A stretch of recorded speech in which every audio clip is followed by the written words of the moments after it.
Good morning, folks. Are we still waiting on a couple people? Do we have absences submitted? We currently have quorum, so we can begin. Okay, but I was just curious We if our other folks are supposed to be here. we have no absences currently Okay. registered. I'll give it one more minute. And I'm online, just so you know. Oh, okay. And Councillor Novick, hello? Oh, Councillor Novick, I don't know if you saw, but Councillor Canal looks like he's virtual, but I don't see where the others are. Yeah. Okay, well, let's get started. Um,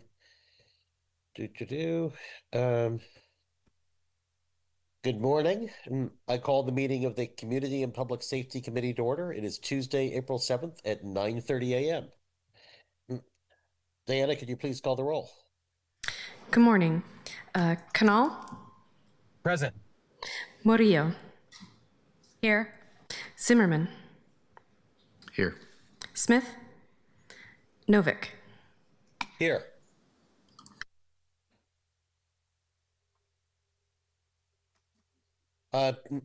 Christopher, could you please read the statement of conduct? Welcome to the meeting of the Community and Public Safety Committee. To testify before this committee in person or virtually, you must sign up in advance in the committee agenda at www.portland.gov/council/agenda/community-and-public-safety-committee or by calling 311. Information on engaging with the committee can be found at this link. Registration for virtual testimony closes 1 hour prior to the meeting. In-person testifiers must sign up before an agenda item is heard. For public testimony during today's meetings, individuals may testify for 90 seconds unless the chair states otherwise. Individuals may testify for 3 minutes unless the chair states otherwise. Your microphone will be muted when your time is over. The chair preserves order. Disruptive conduct such as shouting, refusing to conclude your testimony when your time is up, or interrupting others' testimony or committee deliberations will not be allowed. If you cause a disruption, a warning will be given. Further disruption will result in ejection from the meeting. Anyone who fails to leave once ejected is subject to arrest for trespass. Additionally, the committee may take a short recess and reconvene virtually. Thank you. Thank you, Christopher. And I apologize for not being there in person. I have what appears to be a bad cold, and I didn't want to give it to any of you. If this were one of those weeks where Councilor Rio and I were really mad at each other, I might have been tempted, but it's not one of those weeks. So the committee today will receive a brief presentation recognizing our public safety telecommunicators for their service and contributions to the committee. The committee will also receive a presentation in recognition of Sexual Assault Prevention Month. While this observance takes place in May, this presentation is scheduled now due to the absence of committee meetings during May. Finally, the committee will consider an ordinance to remove existing code exemptions for concealed handgun license holders, thereby prohibiting the carrying of loaded firearms in city-owned buildings where public meetings are held, in alignment with last year's Senate Bill 243. And I think that we will complete those items well before 3 hours are over, so I'd like to spend some time at the end talking about what people's thoughts are for what topics the committee should cover over the next year, which obviously isn't going to start until June, but I'd love to hear everybody's thoughts. Diana, could you please read the first item? Item number 1, recognize National Public Safety Telecommunicator Week. It's an honor to have an opportunity to participate in this recognition. Our telecommunicators have such vitally important and such difficult jobs. One thing I remember hearing when I was the commissioner in charge of BOEC 10 years ago was that how emotionally hard it is to have a job where you spend a few seconds dealing with somebody in a crisis and you generally don't know what happened afterwards. That's just one of the aspects of this job. And we have a panel scheduled, and Mr. Kazi, Mr. Maudsley, et al., please proceed. Thank you, Chair. For the record, I'm Steve Maudsley, Interim Director of the Bureau of Emergency Communications. I'm here to recognize our exceptional call takers, dispatchers, and supervisors ahead of National Public Safety Telecommunicators Week, which this year is April 12th through 18th. Our center receives more than 900,000 calls per year from our community, and around 600,000 of those are on 911. Compared to a few years ago, call volume has continued to rise. I'm proud to share that our team at BOEC has reduced call wait times, an achievement that reflects both their professionalism and their commitment to continuous improvement. Our telecommunicators show up every day, 24 hours a day, 365 days a year, ready to support our community. Their ability to remain calm, compassionate, and extremely professional under pressure is what makes our entire emergency response system work. Now, I have an exciting announcement leading into National Telecommunicators Week. BOEC has achieved accreditation for emergency medical dispatching through the International Academies of Emergency Dispatch Accredited Center of Excellence. This is a significant milestone. Fewer than 10% of 911 centers worldwide hold this distinction. This recognition affirms what we have long known, that our team delivers exceptional service to the community.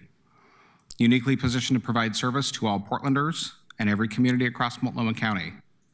Our team's strong commitment to quality, consistency, and equitable care for every caller raises the bar for public safety. Our team has achieved the highest standard in emergency medical dispatching, and I'm proud of their dedication, commitment, and support across our organization. Next, I'd like to turn the microphone over to BOEC's Equity Manager, Nikita Thomas, who will share remarks about how we ensure that our services are equitable and accessible to everyone we serve. Hello, and thank you for having me. For the record, I am Nikita Thomas, the Equity Manager at BOEC. My work centers around ensuring that everyone in our community, regardless of their ability or spoken language, has access to 911 and the emergency services they are entitled to. At BOEC, we provide call processing through telephone typewriter, more commonly known as TTY, text to 911, language interpretation services, and multilingual call takers. In 2025, our call takers and dispatchers processed 580 TTY calls, 4,558 text to 911 sessions, 8,243 calls in 48 languages through interpreter services, and our 6 multilingual call takers assisted with calls in Spanish, Mandarin, and Russian. You heard me mention text to 911. While voice calls to 911 allow for faster processing of information, for callers who are unable to speak due to their abilities or due to safety, there is the option to communicate with 911 via text for emergency assistance. As we head into Telecommunicator Week, I want to congratulate our staff for the amazing work they do every day and how they go above and beyond for community members who don't have the same access to our services. Next, you'll hear from 2 of our extraordinary telecommunicators here, Carolyn Welch and Erica Gregg. Thank you. For the record, I'm Carolyn Welch. I'll be speaking for both of us. Counselor Novick is not the only person who's come down with something recently. We're here to represent a group of call takers and dispatchers that serve Portland and the greater Multnomah County at the Bureau of Emergency Communications. It is an honor to be here today while we celebrate National Public Safety Telecommunicator Week. It is true that we show up 24 hours a day, 365 days a year, regardless of what is happening within our community, our personal lives, or even the weather. It is a calling that requires diligent effort to maintain a positive work-life balance. Being exposed to the daily traumas of the community can have an impact not only on us as individuals, but also on our families and loved ones. We appreciate Chair Novick and Vice Chair Murillo for inviting us today, and for all of you for taking the time to recognize and celebrate the work we do. We are also thankful for the support of our union, the Portland Police Association, as well as our partnership with BOEC and Public Safety Service Area Leadership and City Labor Relations. Last but not least, we could not successfully do our work without strong working relationships with the other entities we serve alongside. Police, fire, AMR, corrections, road and maintenance workers, and the countless other labor groups within the city and county.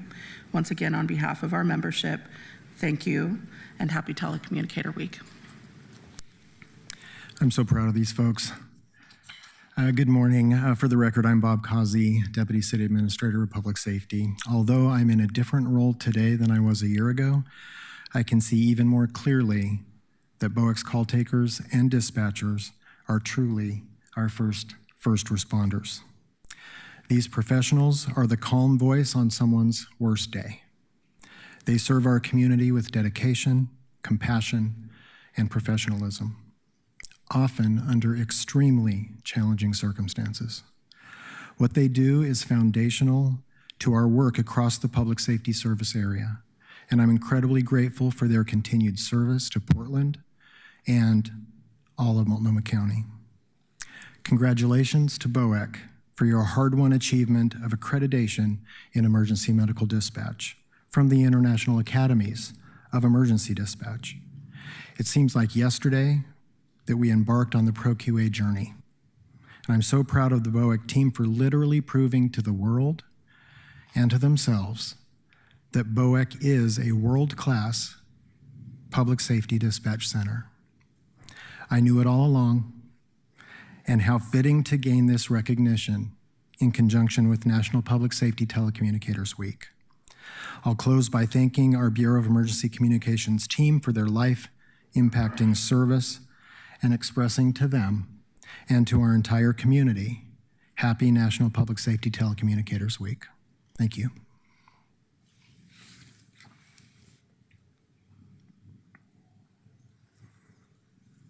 Thank you so much. That's fantastic about the international accreditation.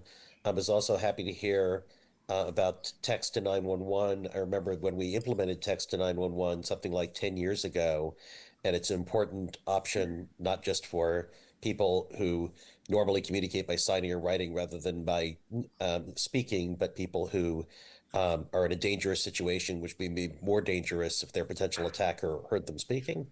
Councilor Murillo. Yeah, I just wanted to give my thanks to the folks that work in BOEC and who do this. Being the person that assists on the hardest day of someone's life, the most stressful moment of their life oftentimes, and having to hold all of that for the community in order to serve them is no small task. And the BOEC employees deserve all of the praise, all of the love. You guys are doing just some of the most important work that we could possibly be doing at the City of Portland. That is our bread and butter. That's the thing that we work on, that we should be focused on. So very grateful to you. Thanks for being here today. It's great to see you in person too. And thanks for everything that you do, truly.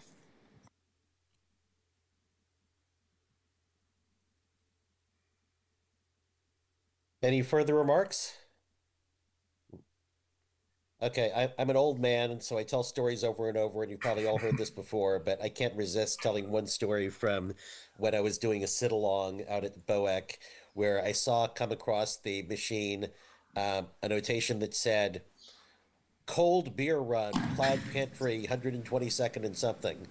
And I asked dispatcher, what does that mean? Somebody's like, calling for somebody to bring in beer, and she laughed and she said, no, what that means is that somebody ran into the Plaid Pantry, stole a beer, and ran, but it was a while ago, so it's a cold case at this point. So that's an example of sort of the shorthand that BOEC staff have to learn. Thank you so much for what you do. Congratulations for the accreditation. And I just, I'm overwhelmed with the work that you do, how difficult and important it is. Thank you so much. Deanna, could you please read the next item? Item number 2, recognize Sexual Assault Prevention Month.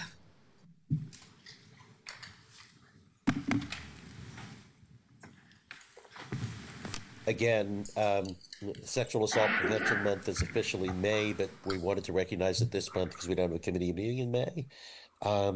Again, we have a panel which I'd like to call up.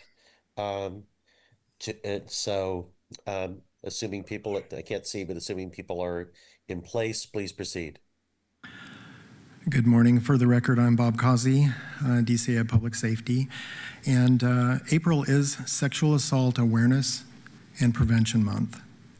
And I have with me Detective Tori Streed, who works with PPB's Sexual Assault Unit. She's here to give a statement about this Awareness Month and the work that PPB does to support victims in our community. Good morning, and thank you for having me. For the record, my name is Tori Streed. I'm here to read an acknowledgement on behalf of the Portland Police Bureau. April is Sexual Assault Awareness and Prevention Month, a time to unite as a community to support survivors and reaffirm our commitment to prevention, accountability, and justice. In the last 12 months, there have been 602 sex crimes reported to the Portland Police Bureau. According to the Rape, Abuse, and Incest National Network, fewer than 1/3 of victims report an assault perpetrated against them to the police. So we understand that this figure heavily understates the prevalence and pervasiveness of sex crimes in even our own community. We are aware of and are sensitive to the myriad barriers to reporting, and we strive to conduct our investigations with cultural sensitivity and a trauma-informed, victim-centered approach.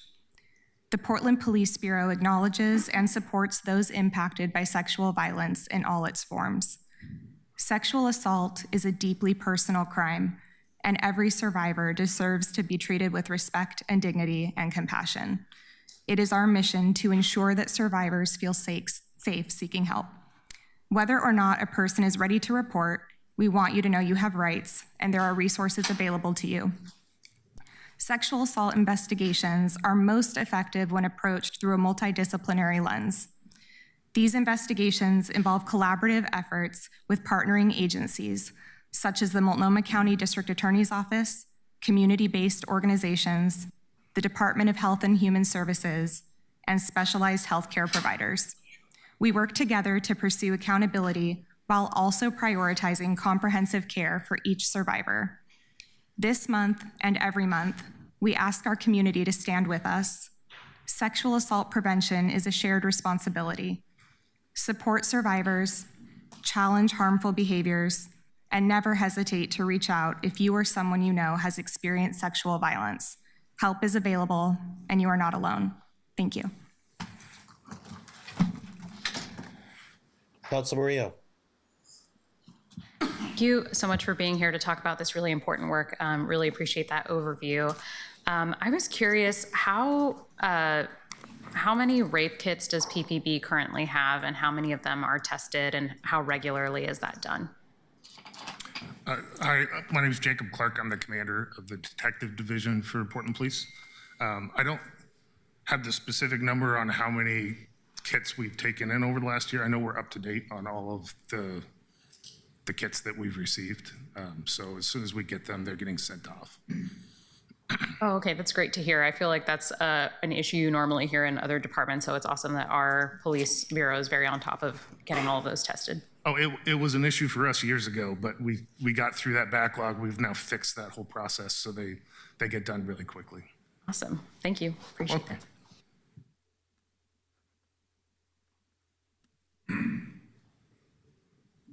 Councilor Canal.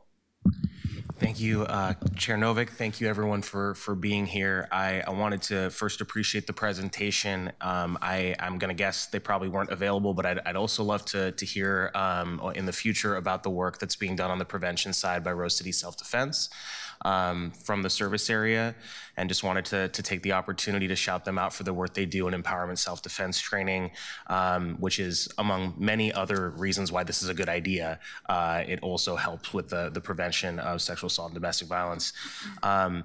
And I was also hoping to hear from the victims advocates. I think we still have that program, but while we do, and I stress that because I know that is a conversation in this upcoming budget, to really highlight the work that they do at PPB. That's a PPB program, and thank them as well as you for the information and for the work that you do.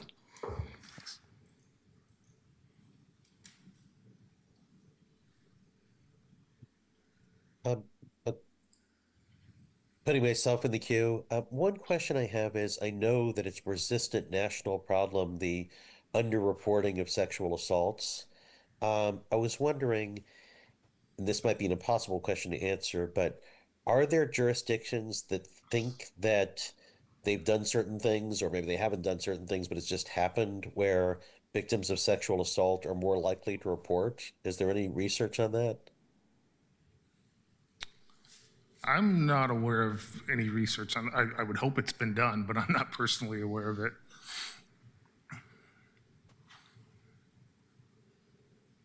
Maybe that's something we could. I mean, again, in any given jurisdiction, people just might not know. But that would be interesting to see if there is some research there. Yeah, it's Councilor Canal, is that? Oh, go ahead. I was just going to say it's such a difficult topic to dive into because there's so many different facets to it.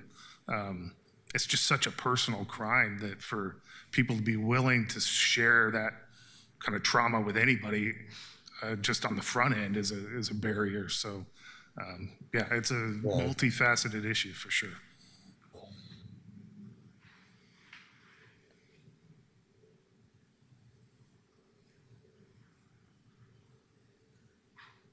Any further thoughts from my colleagues or anything further people on the panel would like to say?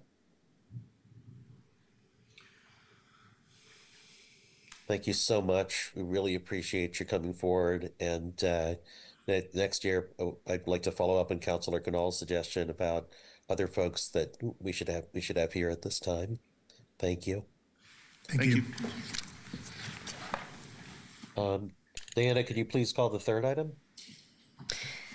Document number 2026-123, amend code related to prohibitions on possession of firearms within certain city buildings to disallow affirmative defense for persons with concealed handgun licenses. Amend city code sections 3.18.020 and 14A60.010 and 20.12.050. So my understanding is that the idea here is to take an action which the legislature authorized us to take last year, which Multnomah County has already taken. But Eben, take it away. I will defer to Councilor Dunphy to start us off. Yeah, thank you. Oh, I'm sorry, I didn't see Councilor Dunphy was there. No problem, Councilor Novick. Good morning, colleagues. For the record, my name is Jamie Dunphy. I have the honor of serving as a District 1 Portland City Councilor and the distinction of serving as the City Council President. Before you this morning is a simple bill. Right now, people are allowed to bring a gun into places where we and the public meet to do work of democracy if they hold a concealed handgun license. After we pass this law, that won't be allowed anymore. I don't like guns.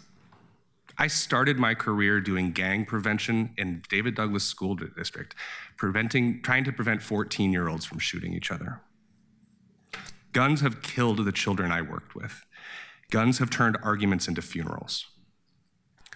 I've seen scary behavior in this building. In 2017, when I was working as a senior policy director for then Commissioner Nick Fish, I had to apply for a restraining order against a member of the public who threatened me with some very specific violence here in City Hall. In fact, earlier this year, after some tense interactions with a number of angry members of the public, I actually applied for my concealed handgun license. And when it arrived in the mail, I realized that that was the wrong direction. If we are having the hard, contentious, emotional conversations that we and the public sometimes have in this building, that we are supposed to have here, nobody involved in those conversations should be armed to kill.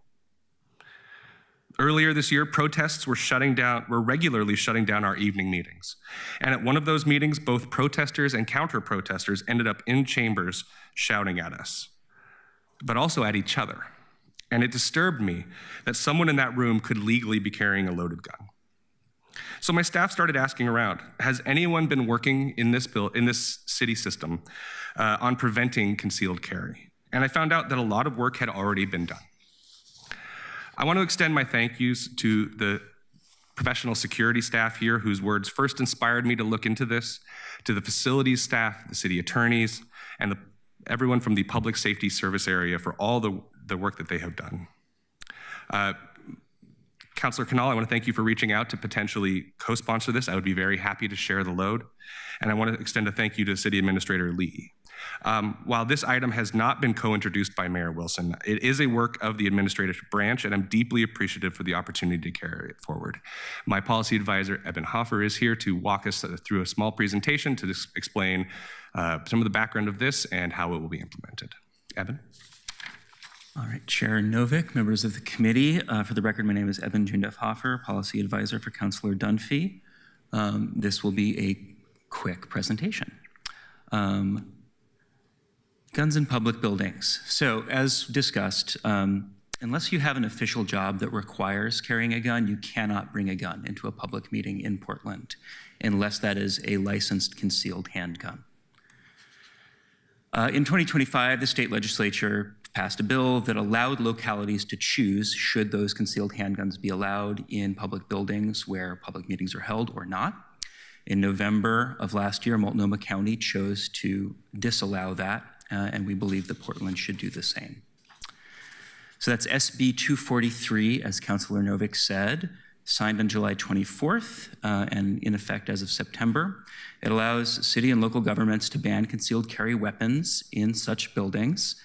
It applies to city-owned buildings that are used by a council, an advisory body, or an accountability group. So any of our ABCs, our official ABCs, this would qualify in those locations. And in practical terms, that is going to be City Hall, the Portland Building, the 1900 Building, where PP&D holds meetings, and any city-owned building where an accountability or advisory body is at that time holding a conversation or a public meeting. So just looking at the law real quick, this is what Senate Bill 243 does. So we have this existing language. Any person who intentionally possesses a loaded or unloaded firearm or any other instrument as a dangerous weapon while in a public building is, if convicted, guilty of a Class C felony. Then there is a list of affirmative defenses to that. This does not apply to. Among those, a person who is licensed to carry a concealed handgun. The legislature then gave us an option. It amended 166-377 to state that that affirmative defense concerning carrying a concealed, having a concealed handgun that is licensed, that a locality may pass local laws to make it so that does not apply. When those firearms are in a building owned or controlled by the governing body that is used by the governing body for official meetings. So very specifically, places like this where we meet with the public to have public conversations. So 243 puts the onus on us to make that choice, to put it in our code. This ordinance would essentially do that. So just a brief look at the sections of code that are being touched and what's currently in here. Under Portland City Code 318020, rules of conduct at city property, essentially you can't have a deadly weapon already. However, the prohibitions of this subsection do not apply to handguns lawfully carried by persons exempt, et cetera, et cetera. Our bill adds a piece of language to that, essentially that is SB 243 language that says, except the affirmative defense of a concealed handgun license in a public meeting space does not apply. Similarly, 14A60-010, possession of a loaded firearm in a public place. There's a lot of places in Portland, almost every public place in Portland, you cannot have a loaded firearm. You cannot check your firearm to see if it's loaded after a police officer has spoken to you. In all of these cases, there is a carve out for the concealed handgun license. And again, this would add language saying that in spaces like this, in these public meeting spaces, the affirmative defense does not apply. Finally, and amusingly, just for completeness, there is also a prohibition on firearms in parks. And in case we at some point have a park in a room where there is a public meeting, we add language once again saying that affirmative defense does not apply in this case. So everywhere in city code where there is a prohibition on firearms or deadly weapons, this language is added. There is exceptions here for peace officers. Anybody whose job it is for public safety to be carrying a weapon in this room or rooms like it still is allowed to do so, inclusive of police officers, professional security, members of the military or honorably discharged members of the military, et cetera, that we are inheriting from state law. It is not changed by this. The legislature did not allow us to change that. Why should we do it? It's a little scary out there sometimes, and less guns is probably a good thing. Impact and operationalization. Well, I don't know how to say that word, but how will this work in the real world? Our friends at the PSSA have done amazing work. This has been reviewed by the Bureau of Fleet and Facilities and signed off upon, and with integrated security for operational feasibility. From a financial impact perspective, they've checked with CBO. Essentially, what we're going to be paying for is some signage. The upfront cost is very minimal. And the operational impact in these locations will be relatively minimal. In the real world, if somebody comes to the door with a concealed handgun license at this point, generally speaking, security says, oh, that's great. Do you have a paper copy of your license? Oh, if you do, okay, let me get the PPB over here to run this and check that it's real.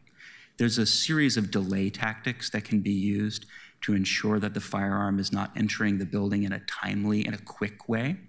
And I know some of you on this dais have experienced that or heard about those stories. There's maybe about 5 of them in the last 5 years, as I've been told.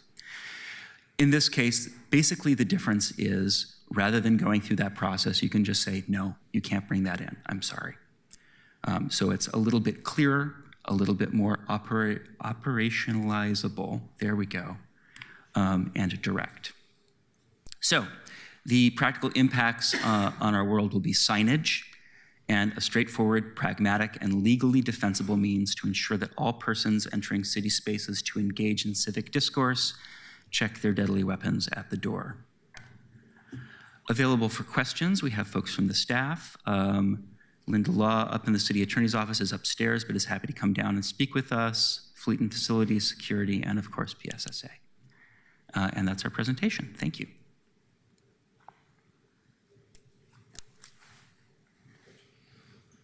Councilor Canal. Thank you, Councilor Dunphy. Thank you, Evan. Thank you, Chair Novick. Wanted to ask a couple questions.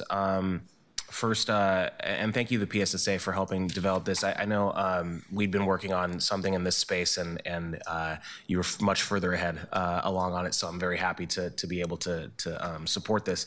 I wanted to understand, and this is maybe just from the presentation versus the text.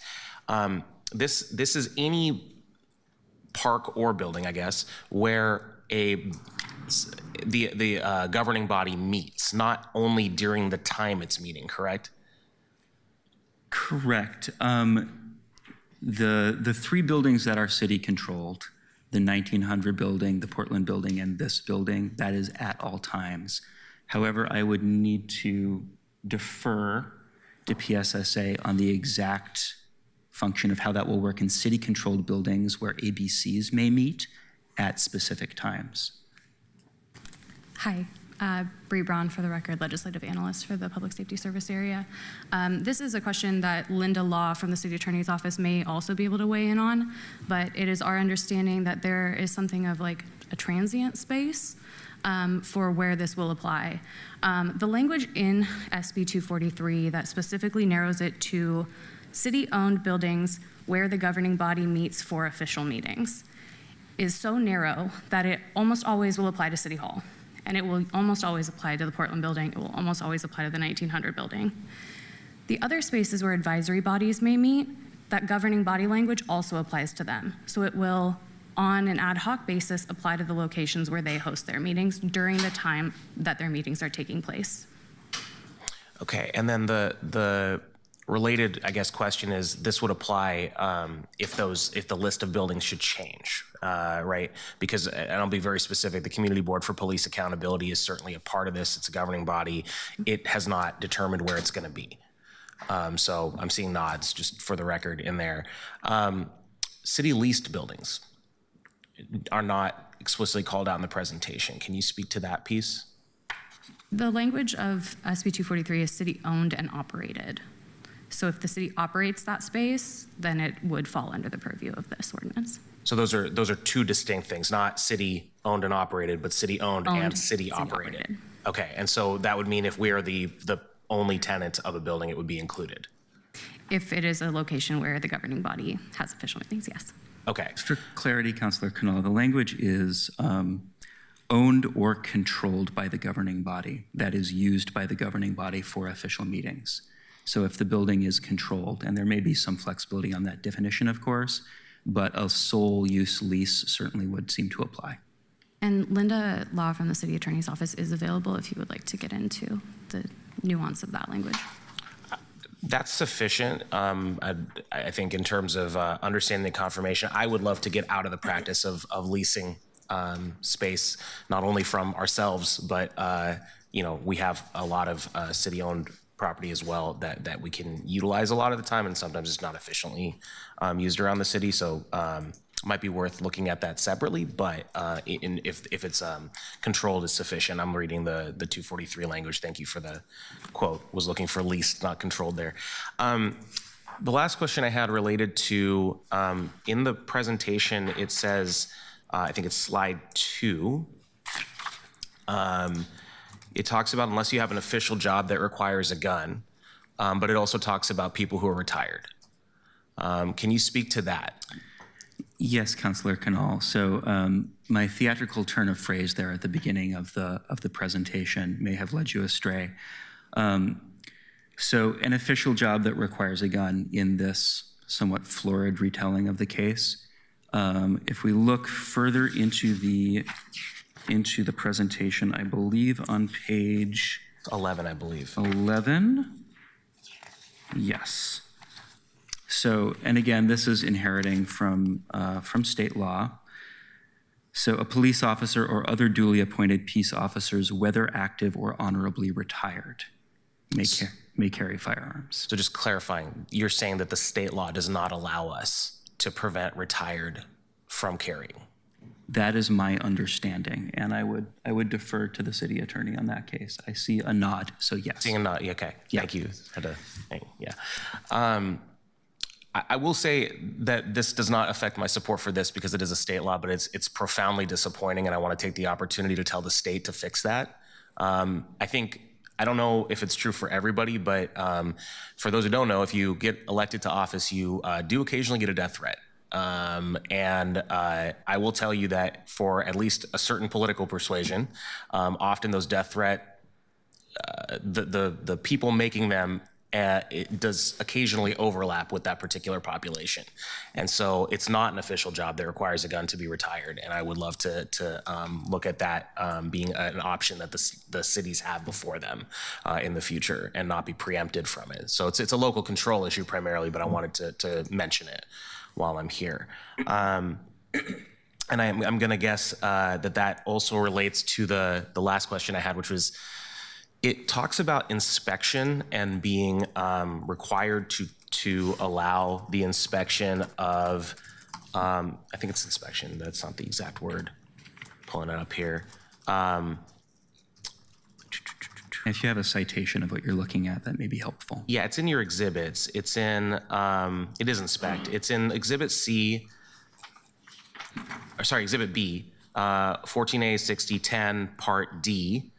It's unlawful for any person who possesses a firearm, clip, or magazine in or in a public place or while in a vehicle in a public place to refuse to permit a police officer to inspect that firearm.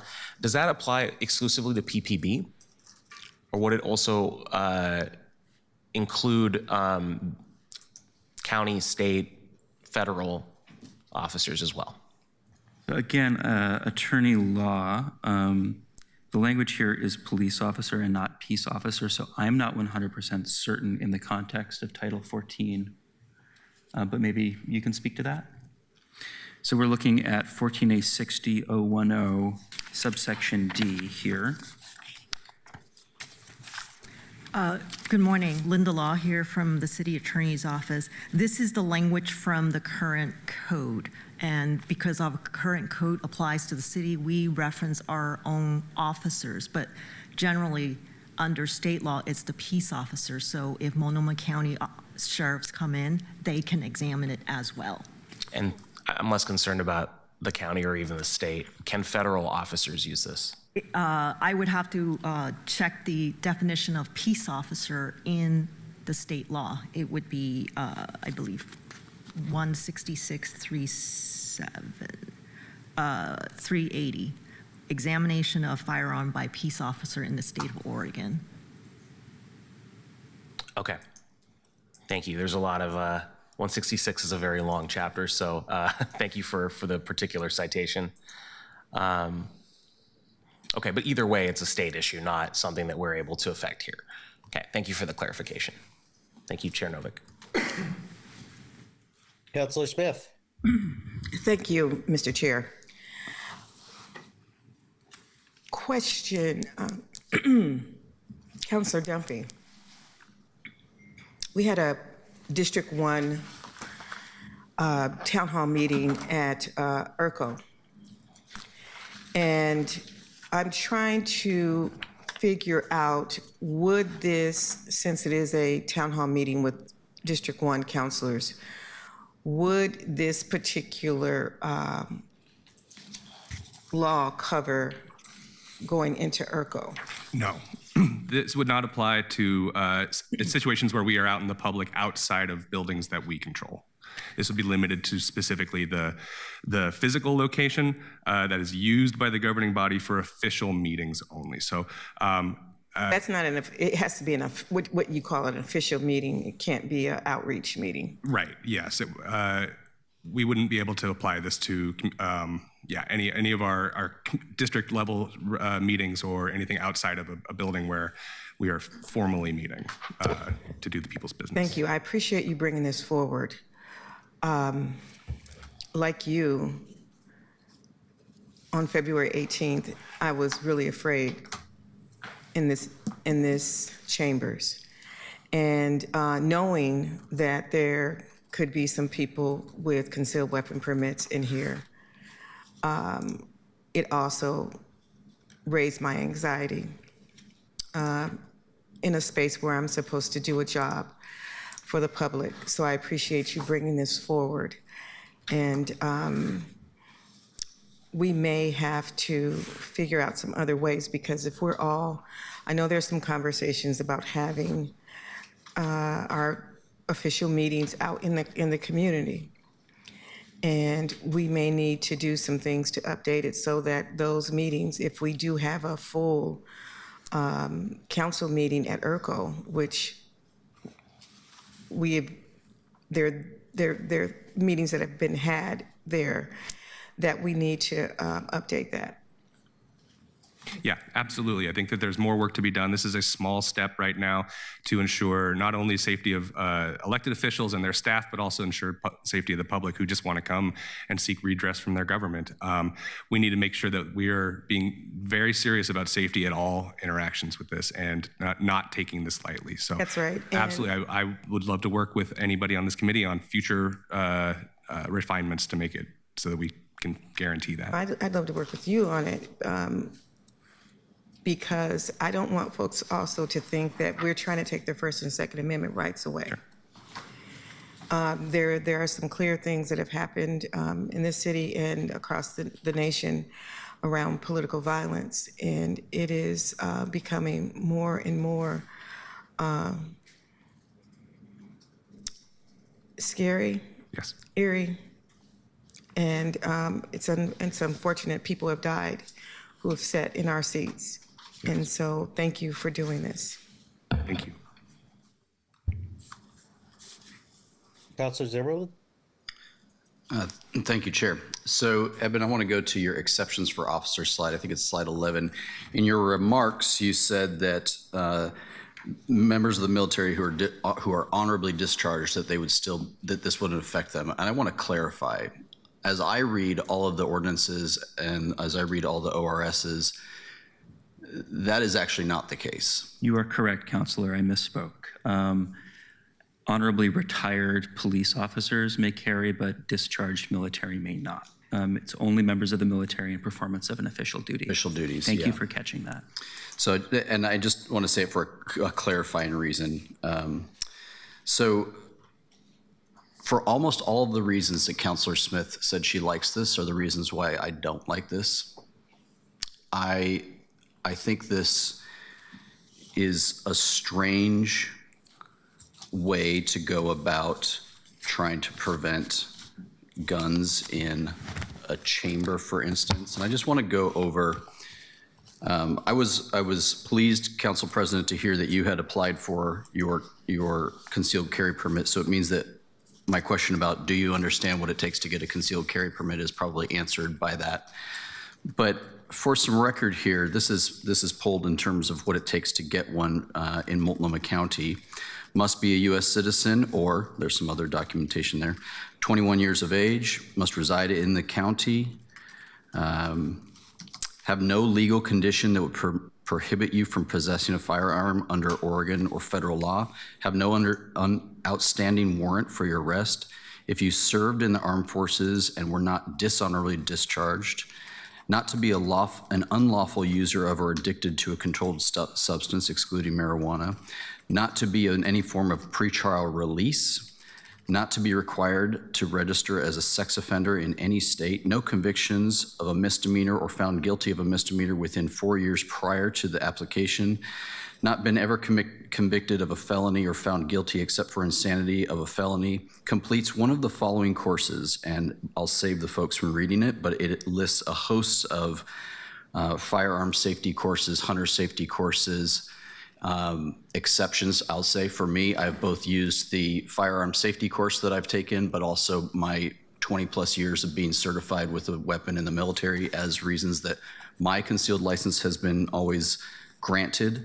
But it lists a whole lot of training, firearm use, safety courses that are applicable and meet the state and the sheriff's letter of or the intent that this is a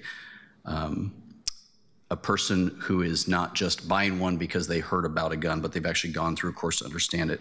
Applicants must also, of course, complete the application, submit to fingerprinting and photography or photographing by the sheriff, and the sheriff initiates a background check through the FBI. A person has not been it says committee, but I'm pretty sure they mean committed to the Oregon Health Authority, and has not found to be a person with mental illness and has been discharged from the jurisdiction of a juvenile court more than 4 years if they committed that act while it had constituted a felony or misdemeanor involving violence. I wanted to list those because it seems a little odd to me that your focus is on concealed weapons permit carriers. The Q&A that was provided by somebody in the staff, I'm assuming a little bit of everybody who worked on this, said in the last 5 years, there have been only 3 documented occasions where an individual is found to have brought a permitted concealed weapon to our facilities, which can be attributed to the proactive security measures, which I think we've all seen. When I think about the reasons that Councilor Smith laid out, I'm not really thinking about a concealed permit carrier as the concern. And to Councilor Canal's point, that some members who perhaps at one point had an honorable profession and now have engaged in death threats, which I take very seriously. A death threat is a crime, and therefore, if that was investigated and found guilty, they would immediately lose a concealed permit. So I just want to offer that perspective up as well, that a concealed permit is, in some sense, a right if you meet all of the conditions I read out, but it is also a privilege that you must meet all of the conditions that I read out. Our security leaves this building at 5 p.m. Most days I think I've left the building, it's been after they're gone. Many employees stay. I've never seen security here on the weekends when I'm here. So I don't understand what it would be and why the administration is even putting this forward, because Councilor Smith and I are very experienced with the demonstrations that used to happen some decades ago where members would come into Multnomah County, not with concealed weapons, but like they used to do at the State House, they would come with displayed full, whether they be full-size rifles type weapons or hip-placed pistols. That was an occurrence that happened for a little while. There was kind of a fervor going on. And the law, and I would say I think that was a stupid display and a stupid demonstration, and laws were limited in how to deal with that, because any person, regardless of background check, any person who meets the requirements to own a firearm was allowed to do that in those times for us. And I will not say that those were the most wonderful times to be at the Multnomah County Commissioner meetings. But I am really asking that we take a look at just how much of a jump it is to be able to get to a concealed carry permit. The background checks, the fingerprinting, and the host of things that you would essentially disqualify you from it. When things have gotten rowdy, or when I've faced my own threats and situations, I'm not particularly concerned about, on whole, the concealed weapons permit, because they're at least in the government sense, they're a known entity, and they've at least done some proof of responsible ownership, responsible carrying, and frankly, a concealed permit means you should never know that they're carrying. I mean, that's kind of the idea. So I'm challenged by this because your slideshow is called Protecting Portland or something along those lines. That's what your title was. And I don't know how this protects one iota. And it seems somewhat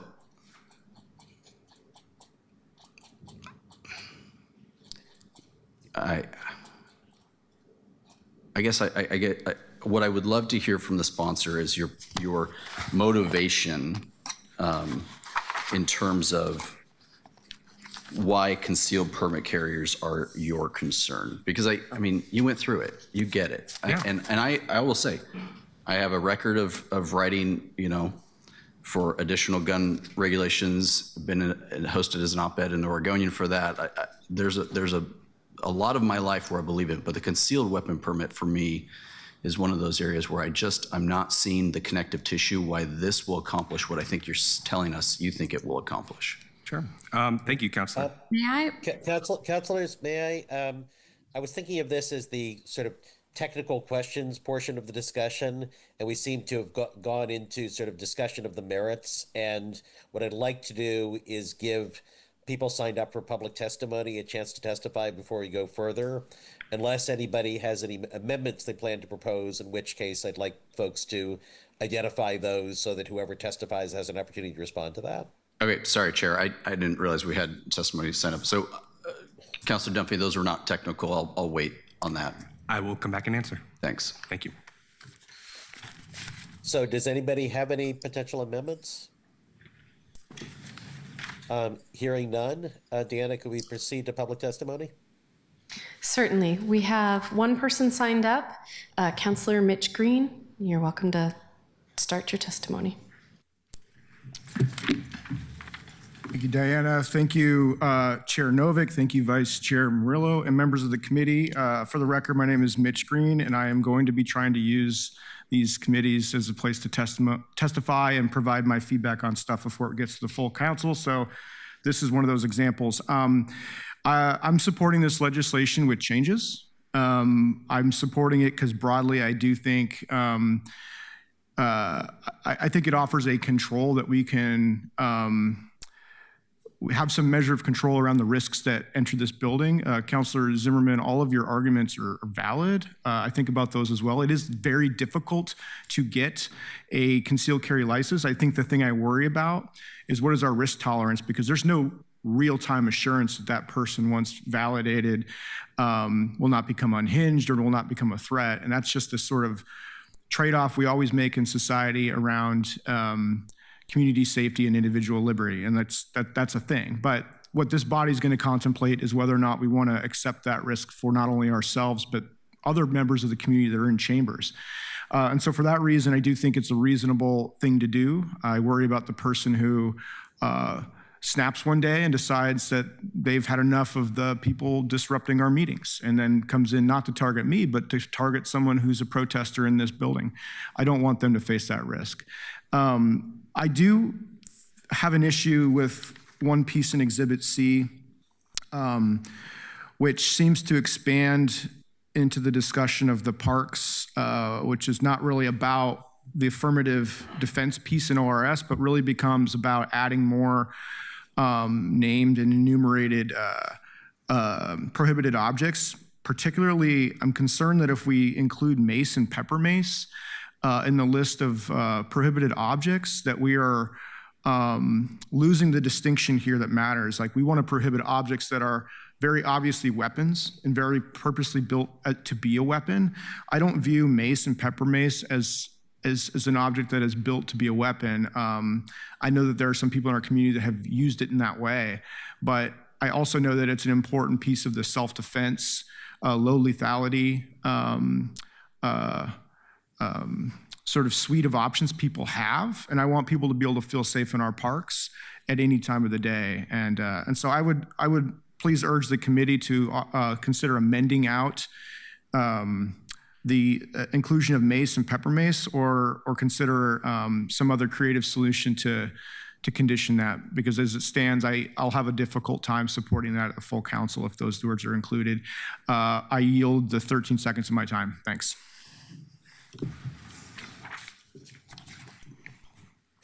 Councilor Zimmerman. Okay. Thank you for that testimony. So let's just run that through a little bit. If that's the case, if pepper mace, pepper spray is part of this ordinance, I can only imagine how many Portland city employees who are sitting in the City Hall, 1900, or the Portland building are currently right now carrying a little thing of mace the way that I think my grandmother did for many years. And based on what the presentation said, they would be now guilty of a felony if we were to both find it, which it sits on many people's keychains. So guilty of a felony, which is a life-altering situation. That, expand that further, and I recognize that people's tolerance for what is a self-defense mechanism, self-defense weapon, offensive, et cetera, it changes for each of us. Probably all 12 of us have a different level in which we would say. But let's run that through. This testimony from Councilor Green is apt to me, and is that your intent as the author of this, that every Portland employee and every visitor to Portland who is carrying some mace should be convicted of a felony? Certainly not. No, this is language that came from collaboratively through the Public Safety Service Area and the City Attorney's Office. This addition was part of those additions that the staff gave us. I wouldn't be offended if it was removed. It's not my intention to, my daughter carries pepper spray as well. However, I do want to say that, perhaps the medieval maces, a large club with spikes on it, we should prevent those from being in here. I would argue that you probably can't conceal that. Hard to do. So hard to do. So is that what you're referencing, Councilor Green? I'm looking for a nod. I don't know what we're talking about here. It'd be a Morning Star, I think, is what he's referencing. Okay. But let's use pepper spray, since everybody knows that that is not a medieval weapon, but pepper spray. May I clarify, Please, Councilor by all Zimmerman? means. Just for what it's worth, here, this is a 2012-050, the addition of Mason pepper spray, which again, totally happy to discuss making an adjustment there, but that would not trigger a felony. This is within city code, it's within parks code. So that triggers civil penalties and not even local criminal penalties. Okay, can you then clarify how that meets up to the rest of your presentation? Because in your presentation, I remember writing down felony because you had highlighted a felony for those who violate this in your presentation, and I was absolutely at that moment. Are we talking about different weapons get different charges? No, so let's look over at Exhibit C, and I'm happy to defer to the administration partners on this. So there's a lot of little adjustments here, and among these adjustments here in the Parks Code, we have the inclusion or the addition of, basically it says tear gas, mace, pepper mace, or similar deleterious agents, just to the list of things that you can't have in a park. So there's like an addition to the enumerated list of weapons that you shouldn't carry in a park. That is substantively separate from the issue going on with concealed handguns. So down below here at the bottom of Exhibit C, semicolon, however the affirmative defense, et cetera, that relates to CHLs, whereas the additions above in that blue section have to do with the underlying ordinance. Okay. So in this case, we're talking some city code minor violations. So if I was carrying a gun at a park, I get a slap on the wrist. But if I happen to be carrying a gun at a building, I'm going to get a felony. what would happen in the real world is that you would come up to the door and there would be a sign on the door that said no guns, including no concealed handguns. If you then said to yourself, let me try to get this gun in here anyway, and that whole sequence of events ended up with you being arrested or in court because of some choice that you made while in that room, then there could be a felony involved. Okay. And Councilor Zimmerman, did you want me to answer your earlier question about the consent? That'd be great. So I will say that my experience specifically in applying for the concealed carry license, it was a web-based multi-choice question application where you have unlimited options to be able to go back and re-answer your questions. I did it in about 15 to 20 minutes while watching a movie with my family, and then drove about a mile from my house to get my fingerprints taken. In total, I spent less than 30 minutes. On top of the 41 years that I lived an upright, admirable life that otherwise didn't disqualify me, it really was not a particularly onerous process and did not at any point actually involve me touching a gun. Did you ever attend a gun safety course to be qualified for that concealed permit? I did not. Then that sounds like a Multnomah County problem of not following the law. Agreed. The option that Multnomah County gave me was a reference to over to the state-run application for the test, and you can thumb through it on your phone. If you miss the questions, you can go back and take it again an unlimited number of times. So I've certainly taken when you're a young person, you take like a hunter's education course, right? I took the firearms training course for the Utah concealed weapons, which allows, I think it's like 20 states. Basically, there's reciprocity. And also have had to submit my training record at different times from my most recent military qualification with a handgun or with a rifle and those types of things. So I'm very surprised to hear, and that is concerning because as I read the ORS, it looks like you have to show proof for having gone through one of those courses. And I don't think a firearms training course can exist without, or at least one that should be accredited or credible, without touching, right? That was a major function of the courses I went through, is how to handle it. Absolutely. I thought I was signing up for a course. I thought I was taking the introductory, and at the end they said, congratulations, you passed, pay your $60. Yeah. It was not a barrier to access it, and truly was, I appreciate accessibility. I appreciate the state trying to make things easy for people who have limited technology, but truly it was a minimal process that I still, 2 months later now, with my concealed carry permit in my pocket, but I do not own a gun, and I still have not ever touched a gun or had to demonstrate that I even know which end works. So I'll acknowledge that is deeply concerning. I do hope that when they took your fingerprints and they ran your name, they actually conducted the FBI check as they say they will in their documents, but that's deeply concerning. But I'll say it's a different government as well. Philosophically, Council President, what I guess I think your conclusion after going through that experience of this isn't right for me is perfectly sound. But you're asking us to say this isn't right for everyone.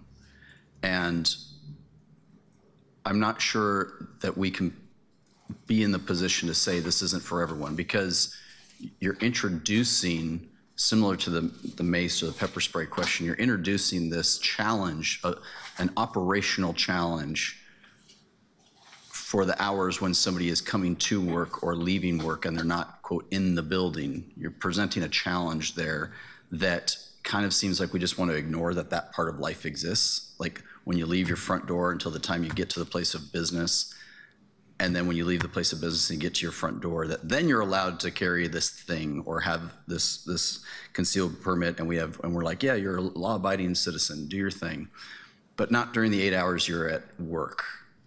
And by the way, we don't know if you actually have any, because in the last 5 years we've only had 3 situations, but this would apply to everybody coming into those buildings, and that's where.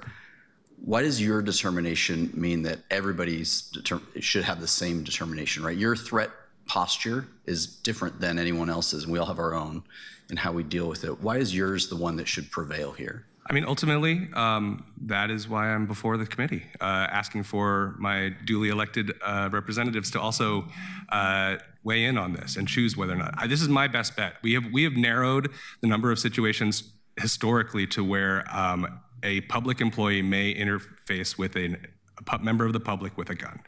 Currently, it is the narrowest it's ever been, but there is a narrower ability under state law for us to specifically close this part of it.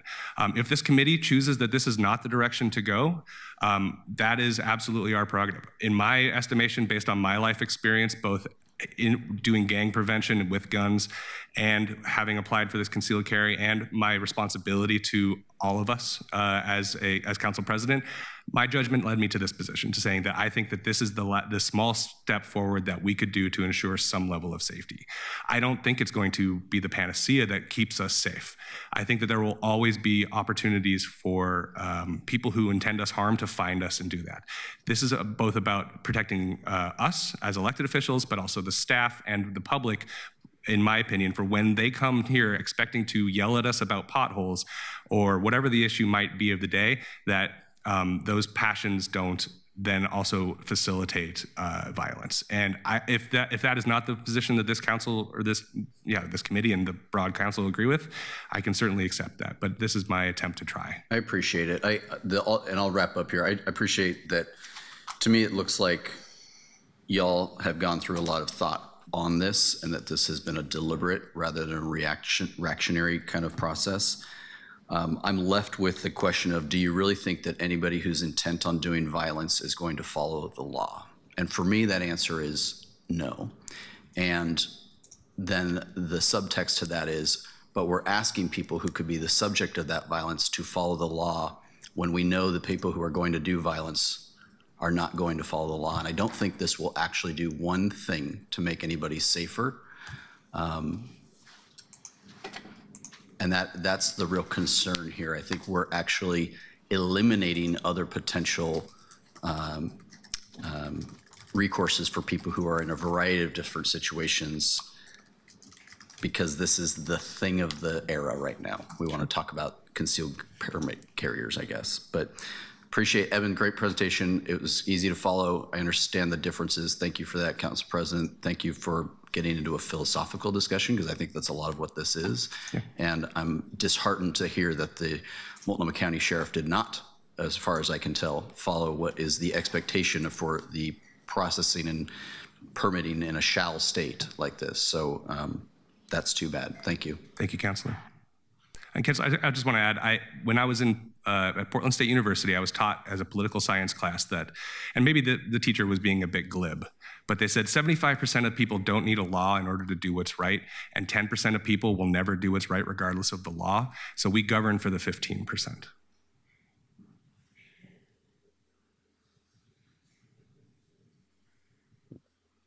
Councilor Canal. Thank you, Chair Novick, and thank you, Council President, for giving us something to chew on there right as I had the mic. I wanted to start by saying most of the second piece of what, or I guess the first half of what Councilor Zimmerman just said are things I do agree with, in particular around the need for us to have security longer in this building. Unfortunately, right now, as most of our committees, we haven't had a presence from the people who can decide that. This is like C-SPAN. The camera doesn't show the emptiness of portions of the room. There are people in the audience here, but not in the administrative side here for those who are watching at home. But I do think that that's something really, really important for us to address. And it's something that came up last year behind the scenes in the conversation around security. And I think we were still catching up on the changes from a 5-member council to a 12-member council and a separate mayor.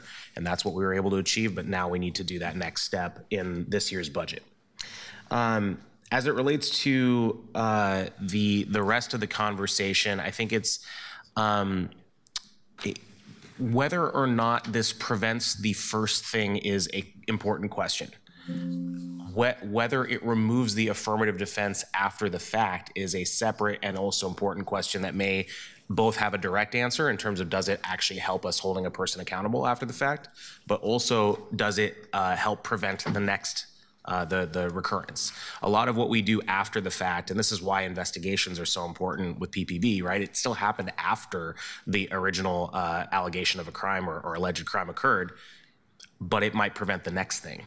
And so I think similarly here, it's important for us to do that and to explore whether or not this tool can assist us in holding a person accountable who might try to, as you put it, Council President, bypass the rule and just bring in the firearm anyway. I did want to get involved in the conversation around mace.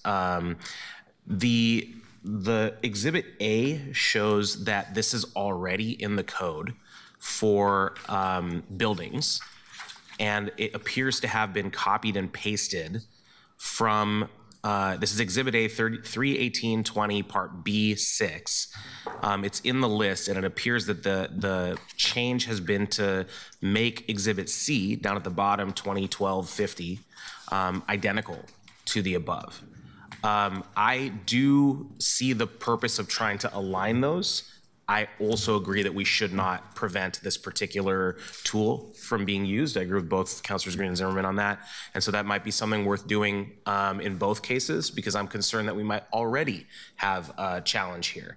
I'll also point out that one of the challenges with these types of things is something I'm hoping to address in a very tangentially related piece of legislation, which is clarifying these types of weapons and what makes them problematic or not, is often the directed spray. The ability to direct at a person is sort of, I think, where the legislative tool of use or non-use, or sorry, of possession or non-possession can be helpful. In other words, tear gas or a tear gas weapon is something which can affect not only the person that it's ostensibly targeted at, but everybody in the room. There's no way to tear gas one person in this room right now, right? And so it is inherently problematic as a result of that. Whereas there is a scenario in which one person could be pepper sprayed as a self-defense tool. So I am open to that. And then separately, we have regulatory questions to answer about usage if someone is just hypothetically using it outside of a self-defense context. So I think there is sort of two different questions that we're asking here, and the terminology we're using isn't necessarily specific enough in either the current law, and I want to stress this text seems to be pulled completely directly from existing code and just applied in the parks context now. So I do like the idea of harmonizing those two rules and also not banning a self-defense tool that is often used.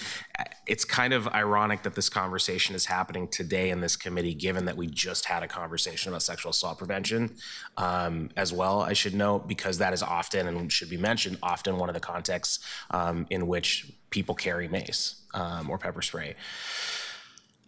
I am hoping to clarify with the attorneys at some point, and I see if tear gas or tear gas weapon in this context encapsulates CS gas, OC gas, all the other types of gases and powders which are in use at the present time. Because technically speaking, tear gas is not the chemical that is being used. So in our current code, we already have prohibition in the city of Portland in all the public spaces as to the defined items, the mace, deleterious agents and whatnot, because that's already in 14A 60.030, and there is an exception for the personal use. So I think that kind of addressed some of the earlier comments as well.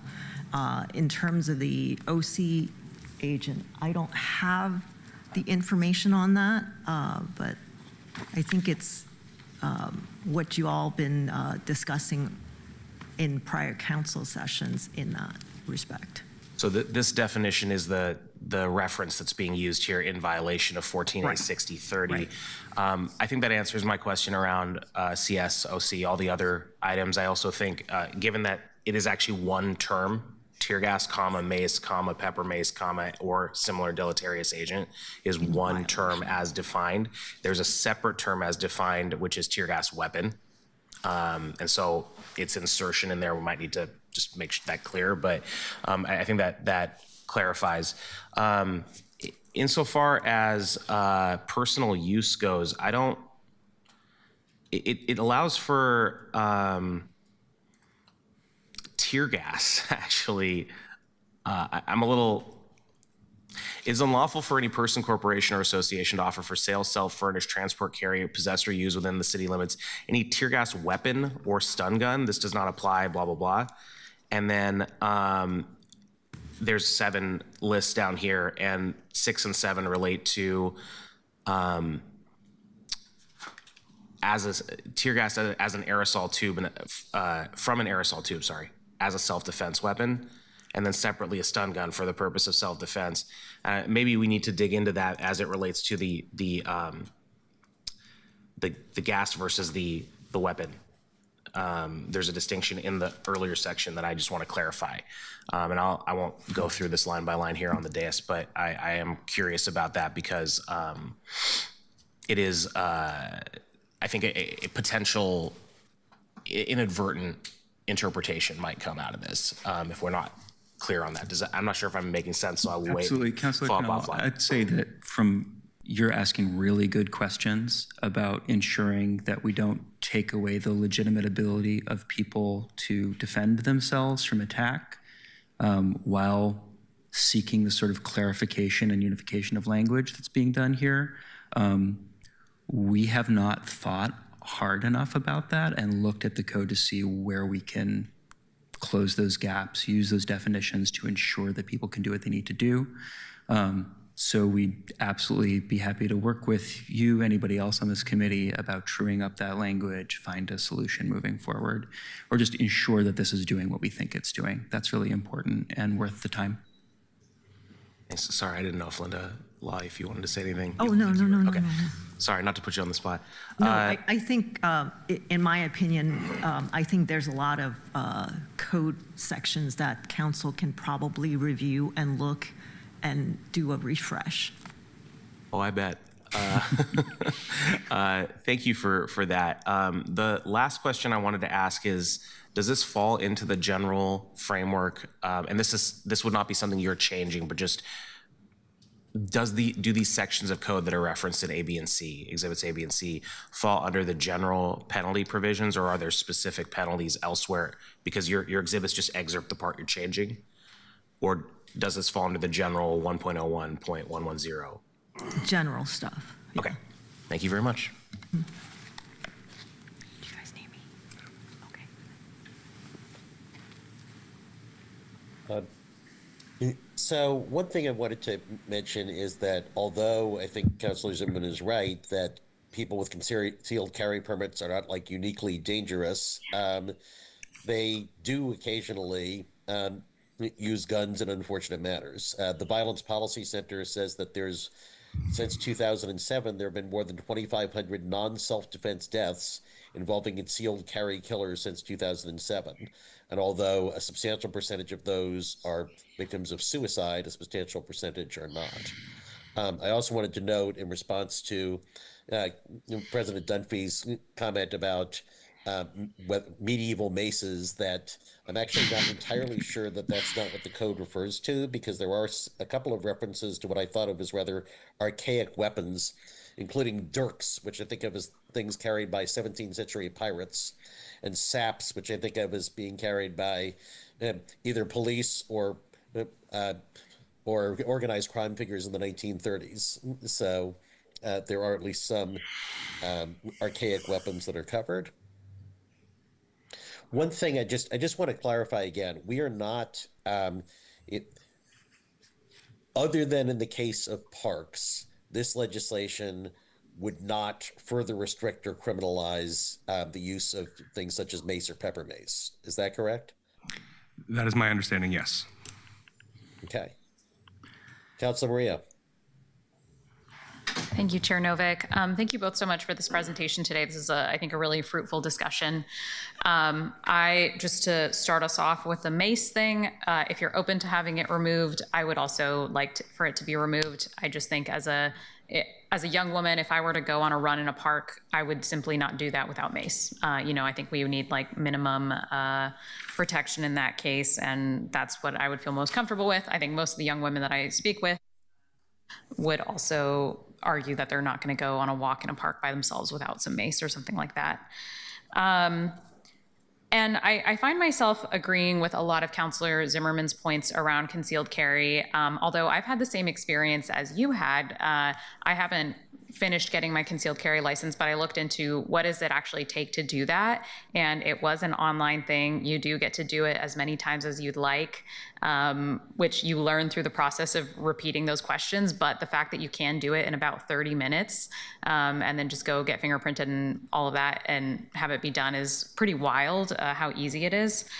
So I think that, yeah, maybe we should talk to our Multnomah County partners about that. That's a them issue.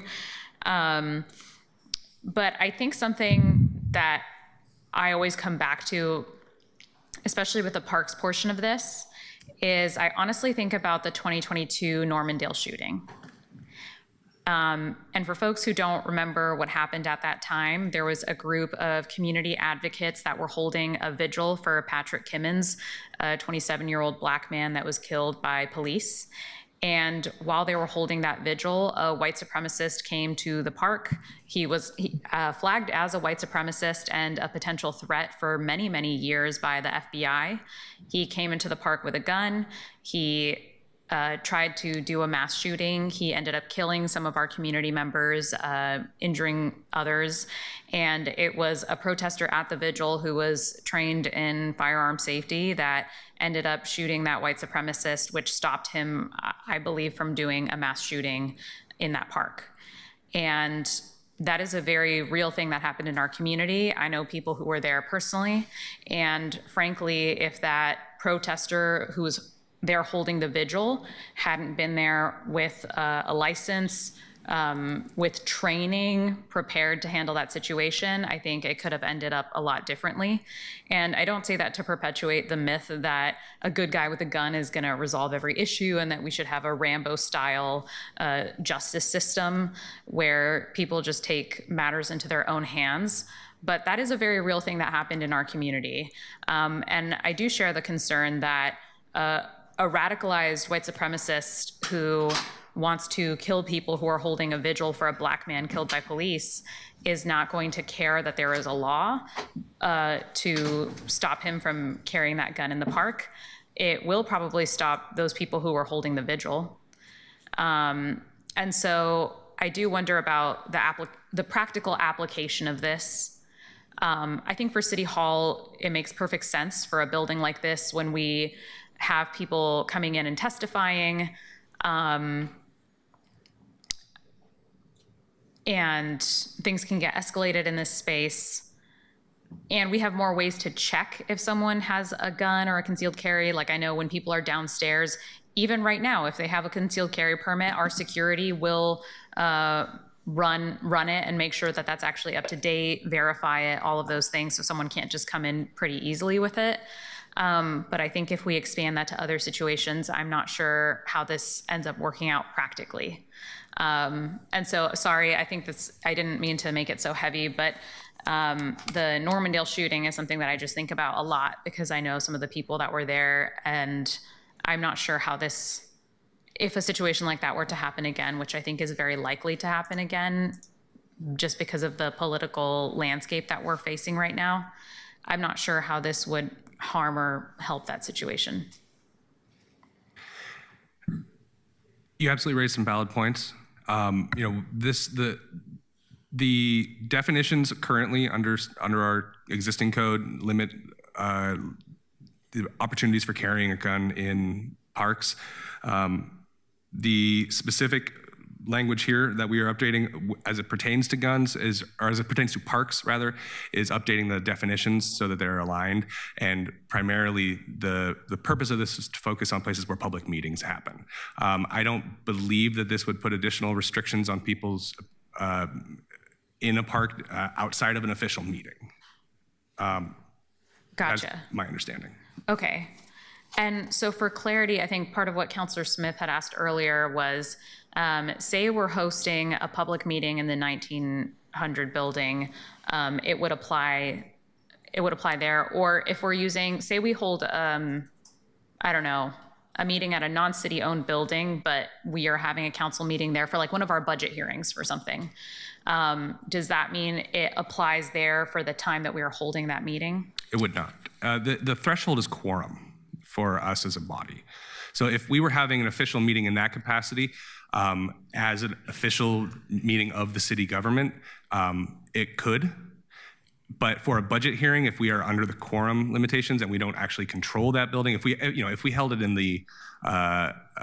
in a community center potentially, if we held it at a high school gymnasium, we couldn't. That would not apply because it is. Sorry, go Can I ahead. speak to that? Yeah. So the language in the Senate bill says it's buildings owned or controlled by the governing body. So if we were going to do a 12-person full quorum council meeting in, say, ERCO, the question would be about, all right, do we control that building? And so in the preparatory process of doing that, we would need to have the conversations about how that was going to work and what constituted control.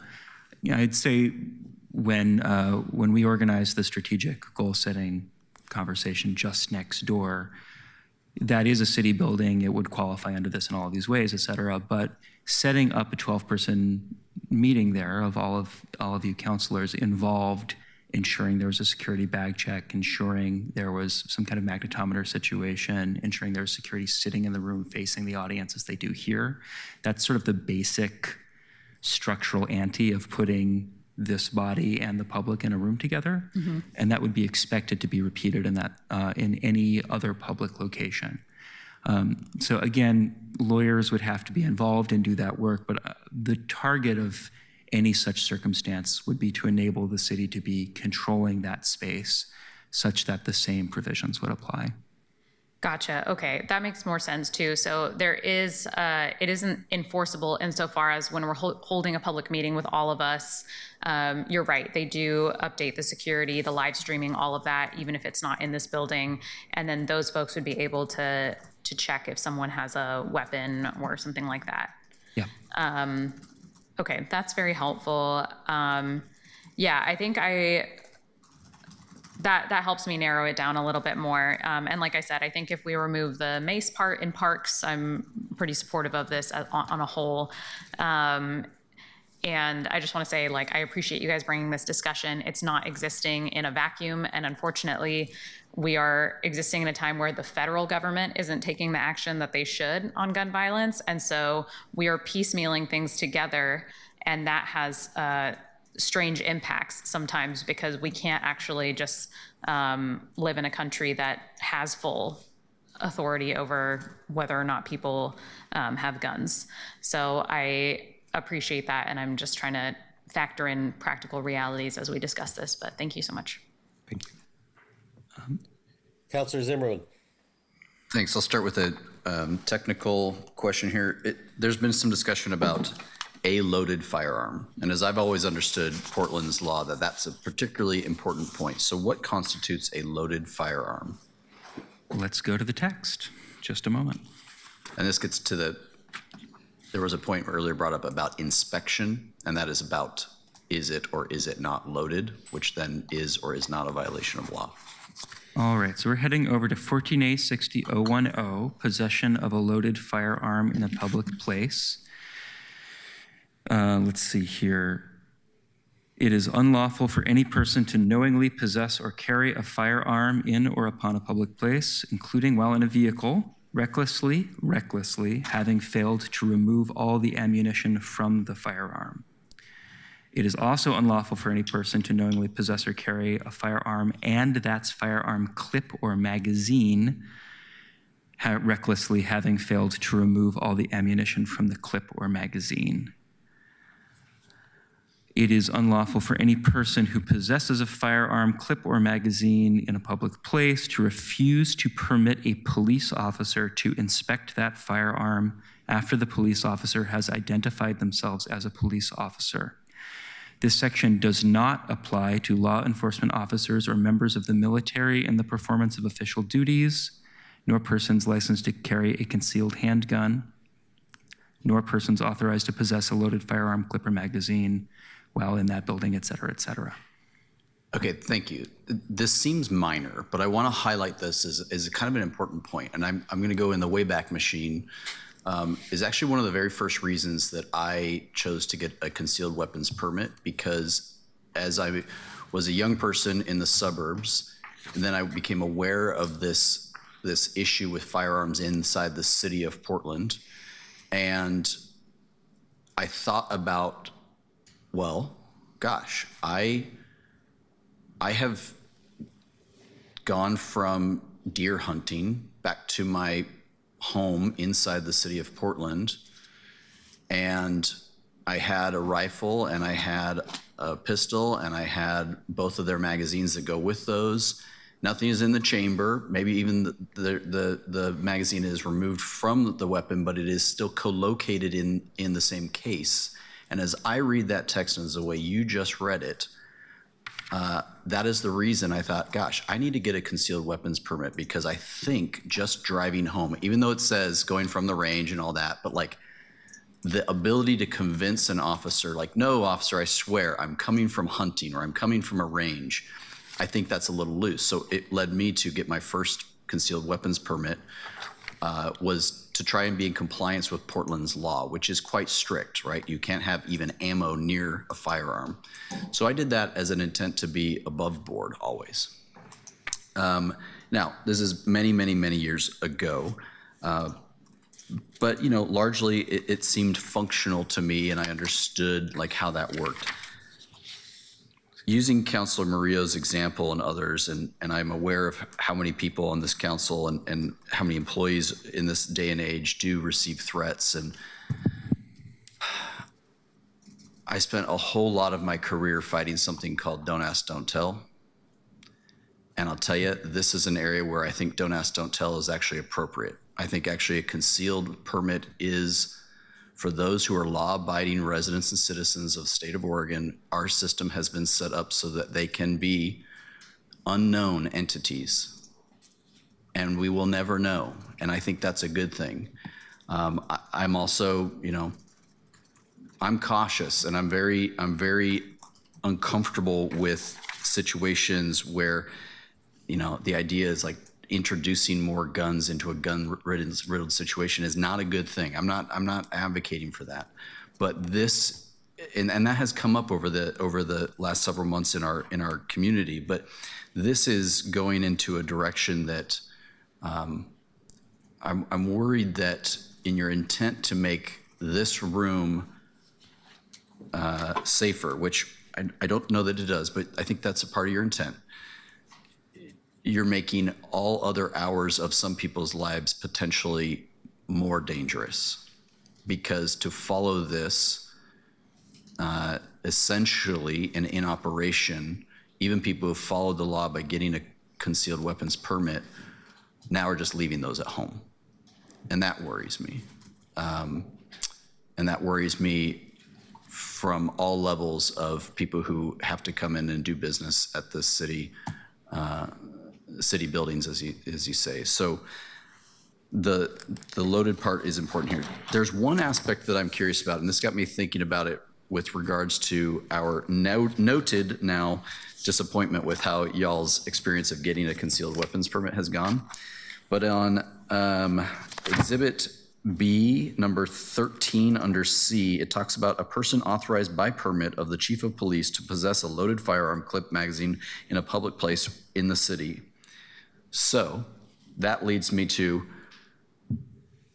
can we, as the city of Portland, say those who have a concealed weapons permit, in order to receive a chief's permit, must go through a sanctioned, I don't know, you name the thing, but not the online Dunphy experience, but the, you know, firearms training at a location with a certain set of standards that have to be met.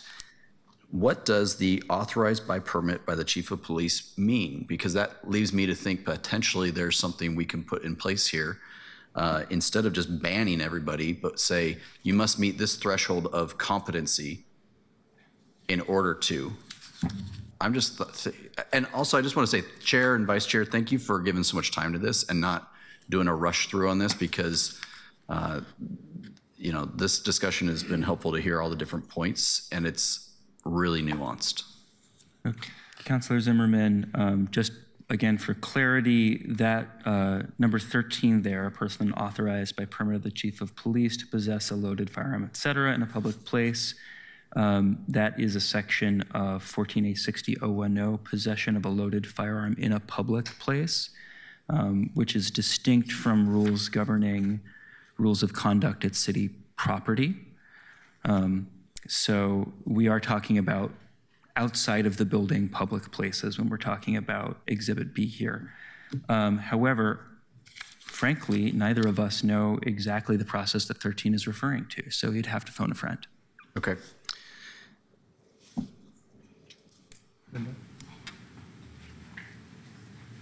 If we could ask Attorney Law to come back to the table. So this is, to restate, this is looking at 14A60.010 C13, a person authorized by the chief of police. What is that process, and what are those circumstances? It's an administrative process that we would probably have to ask the police bureau how they go about to allow someone. It could be an example of that could be that there is a firearms demonstration for the police officers, and they need to bring people in who are not persons that are police officers and for a particular event. So that could be a way of permitting. Permitting in this particular context is, this particular code has been, its iteration has been in existence, and we use the word permit for both the actual form of agreement permit as well as permit as permission giving. So it depends. I'm not sure exactly right now, without asking the police bureau, how they have done the implementation of this particular section. So we could ask that for that if you would like. Well, let me tell you, if you pass this, I'm going to ask him for it. Right? I guess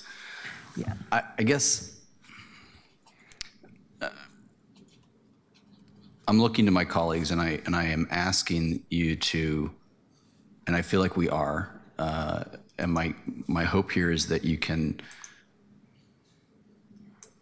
I'm concerned, frankly, Chair Novick, when you cite something like 2,500 experiences. Did you also pull the number of concealed permits issued across the United States since 2007 and how many people hold one? Because to throw out these numbers without some context is making me feel like perhaps this isn't a conversation where there's any sort of, can we work this and make this workable? If it's a preconceived outcome here, okay. But I'm hoping that it's not. I'm hoping that we can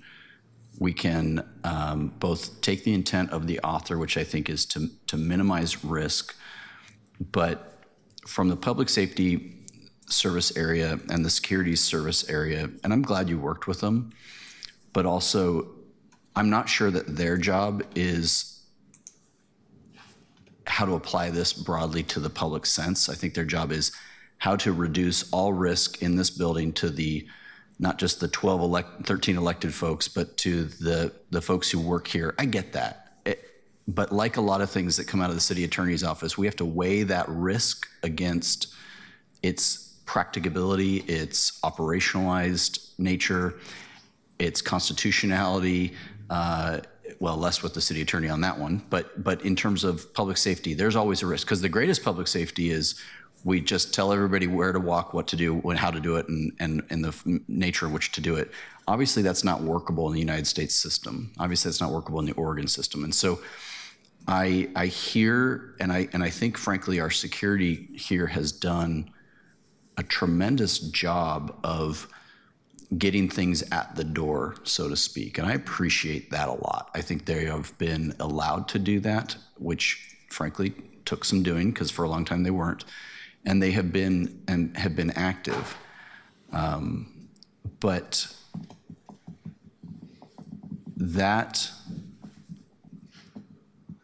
there's an autonomy that I'm trying to protect here a little bit in my comments and how this takes. And I think that this ordinance takes some of that autonomy away for people who've chosen to go through a background check, a fingerprinting, and are thus far found to be law-abiding. And I will be the first for any counselor, if a person with a permit violates and commits a felony, a death threat, like, I'll yank that thing myself. I'll help you burn it. But I just, like, I take this very seriously. So I hope that we can keep either massaging this to be, okay, what is a level in which is accessible here, or if we can potentially not pass this. There's a reason for the state having this affirmative defense, and we're taking that away. And I have to think there was a reason for that affirmative defense, and I hope it stays there. I think it's been an important part, which has generally worked for us. So I'll leave it at that. Thanks, everybody. Councilor Smith. Thank you. Councilor Dunphy, I want to go back to something. About a month ago, I witnessed firsthand someone who was in front of me who had a concealed weapon permit. And I watched what happened. They called PPB, they had to stand to the side, they had to show their concealed weapon permit, show their gun, and it took about 25 minutes for the whole process to go through. And once the person was approved, they put their gun loaded and went up to the meeting they were going to. So the question that I'm asking is, so now that same person comes through with a concealed weapon permit and a gun, will he now have to leave his gun at the desk, or he can't bring it in at all? My understanding is they would be not allowed to bring it in at all. That our security is not equipped to safely store while someone would be in the public meeting. So they would need to leave it secured at home or wherever they think is the most secure place to store it. And I do agree with my previous counselors, Councilor Green and Murillo and Zimmerman, that the pepper mace is the issue. And I do have pepper mace, and I think it's important. And I think particularly for women, it is a comfort level that pepper mace provides. And it's not to say that the pepper mace can't be used on you, but it can. But I think that that's going to be a hindrance in this particular piece of legislation going forward. And I would, like I said, if this council is interested, or this committee is interested in offering an amendment, I would be certainly accepting of that as an amendment to remove that component of it. I do think that, as Councilor Canal was saying earlier, I think that bringing some consistency across our codes is always helpful. But if that is that section of 20.12.050 was mostly intended to be housekeeping, to bring our definitions and do some light cleanup, in addition to the narrow action that this is intended to do, that this is specifically the most affirmative action that this is supposed to take is pertaining to only those places where we are having official meetings with the public in our official capacity. So I don't disagree, and I would absolutely accept that either here or at the full council if that's how this committee chooses to move. And not to be a full feminist up here, but you did say you were working with the administration, and they are men, so I don't think they think about things like that like me and Councilor Murillo do when we're talking about protecting ourselves with some pepper mace. And in all due respect to the administration, sometimes you have to put yourself in our shoes as a woman, and what we can do to be safe, and to be safe in our own workplace. You make a valid argument, and I'll tell you that, as I mentioned, I'm a girl dad. I purchased mace for my daughter when she turned 10. I'd also like to appreciate the work that Bree Brown did leading this ordinance. Thank you. Thank you. Councilors, may I speak out of turn? You may. How exciting for me. Thank you. It does appear that the language given us in 14A60.030, which is a limitation on tear gas and stun guns in public places, makes a distinction between mace, pepper mace, and tear gas weapons. And it moves forward to create limitations or to disallow the sale, selling, furnishing, transporting, carrying, possessing, etc. of tear gas weapons or stun guns, but not mace or pepper mace. And so, in fact, if we were trying to maintain continuity across these codes, most likely we should just strike the words mace and pepper mace from Exhibit C. And we would certainly view that as a friendly amendment.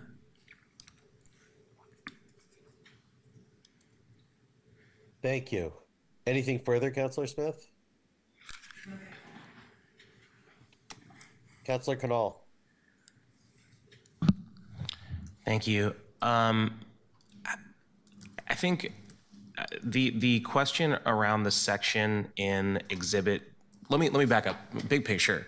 I think what this ordinance has done, in my opinion, is do a good thing in a section of code that has so many details and potential pitfalls in it that the act of opening any door in it has opened Pandora's box. And so now there are 100 questions about other things that are all valid questions, all related questions, and frankly may be necessary to do this and may not be, I'm not sure, but we're going to work through it. That, at least from my opinion, does not preclude or limit the benefit of what you're seeking to do here. So let me just put that on the record. As I read the Exhibit B, the list of affirmative defenses is particularly broad.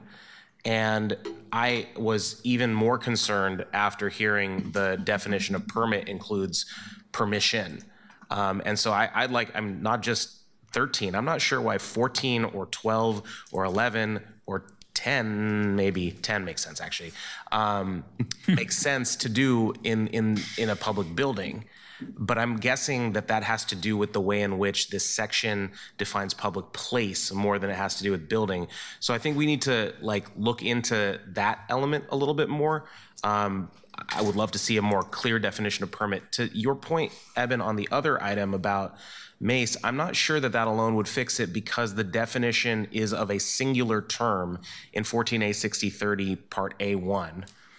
Tear gas, mace, pepper spray, or any similar deleterious agent links all of these things together. And I'm not sure that, I think we need to separate the definition. And I've been working on this for months now because it's necessary in order to do the ban on tear gas that I seek to do in another piece of legislation. But separately defining, there is a substantive difference and a practical difference in implementing anything that would relate to something that creates a directed spray versus something that creates a cloud. And certainly there can be, the person next to a person who is receiving some types of pepper spray or mace is going to be affected too, but it's not going to be the entire neighborhood. So I think there are definitions that we might need to work out here, and perhaps as an interim step, just taking that piece out as a whole from the park section, leaving it as is, might be appropriate in order to allow for the sort of core function here to continue. Because as I look at the core function, which is the actual red line in the exhibits, I do not see a problem in the Exhibit A section or the exhibit first part of the Exhibit B section. I have questions around that last part at the end, or the part other than the section we're talking about, tear gas weapon, et cetera, in Exhibit C. So I'm trying to understand that piece of it, and then also to say that does making the changes in a vacuum are not objectionable to me. In fact, I support them. But does that open this other door around inspection, around all this other stuff? I'll give an example. The section that Councilor Zimmerman brought up about loaded firearm, I'm concerned might be insufficiently strong because it says recklessly. And that is something that often that implies a intent or a mental state. And I'm not a lawyer, so I can't remember the exact Latin term here, but the the conversation is different when we're talking about reckless versus it just is or it is not loaded. And so I'd like to have those kinds of conversations be related, but I'm not sure that they should necessarily hold up the rest of the legislation. And maybe they should. Maybe they're important enough that we need to. I'm not trying to ignore it, because I do think there have been some pretty important questions raised here. I am concerned that in the context of the section that Eben, you read, which is the part I read earlier as well, 14A 6030B, it doesn't seem to relate. It doesn't seem to ban any of these earlier items, the tear gas, mace, pepper mace, or any similar deleterious agent. It just uses that definition to determine what a tear gas weapon is. Correct. And I'm not sure in this section, in the public spaces, in the public buildings, and potentially in the park section, it does. So I think that might not be the easiest way for people to understand it when implementing it, but also I think it leaves open the option of having to link these together as a package deal. And I'm hoping that we can look into that. I do have a question for the lawyers that didn't occur to me earlier, which is, this is in Code Title 14. My understanding is Code Title 14 is the one that does have criminal penalties on it. Is that why the distinction is made in terms of banning it elsewhere without the criminal penalty and banning the tear gas weapon here with the criminal penalty? Is that why it's in Title 14 or elsewhere? That Title 14 section pertains to public places, which has brought enough definition of like the open spaces, the green spaces, the parks, as well as public buildings. So the intention is to change the limited subset of the public place for the application of the removal of the affirmative defense in the building of that subset of the public place definition. And then, so that's why there is only a minor change in 14A 60010C4 as well as in D. I think that makes sense in the context of firearms, which Right. is, I'm asking in the context of the mace. The mace, because that the definition, the ban on a tear gas weapon is in 14A 6030A2. But any reference to tear gas, mace, pepper mace, or similar deleterious agent is in 31820 or in 2012-50.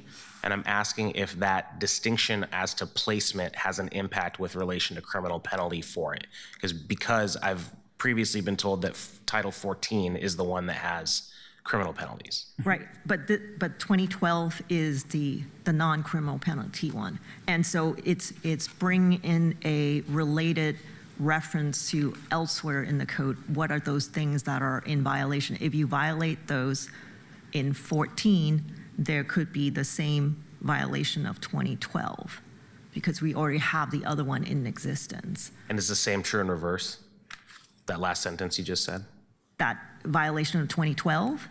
Yeah, in the context of mace, pepper mace, or tear gas, mace, pepper mace, or similar deleterious agent. If it is a violation of 14A, the public place, where the public place is a park, then that 14's, the stuff in 14 of public place.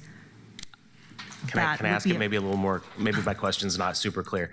If we added the text to Exhibit C that adds tear gas, weapon, mace, pepper mace, or similar deleterious agent in violation of, and then somebody were to violate this, would they be subject to criminal penalty because it is also a violation of 14, or would it be civil penalty only? They would face two different things. They would face 2012's penalty. If they also violate 14A 60, which if they fit, they have two different offenses. So one incident can give you many offenses, including criminal penalties. So, criminal ORS penalties. So it depends. So in this particular context, for your question, if they violate 2012, it's the civil penalty. If they violate 14A separately, if that same incident also meet the definition, then they would have that separate penalty. So I'm reading that as maybe both, but not yeah, necessarily. it could be. That's the. It depends on the oversimplify. Yeah, it depends on the situation. Thank you. Thank you, Chair Novick.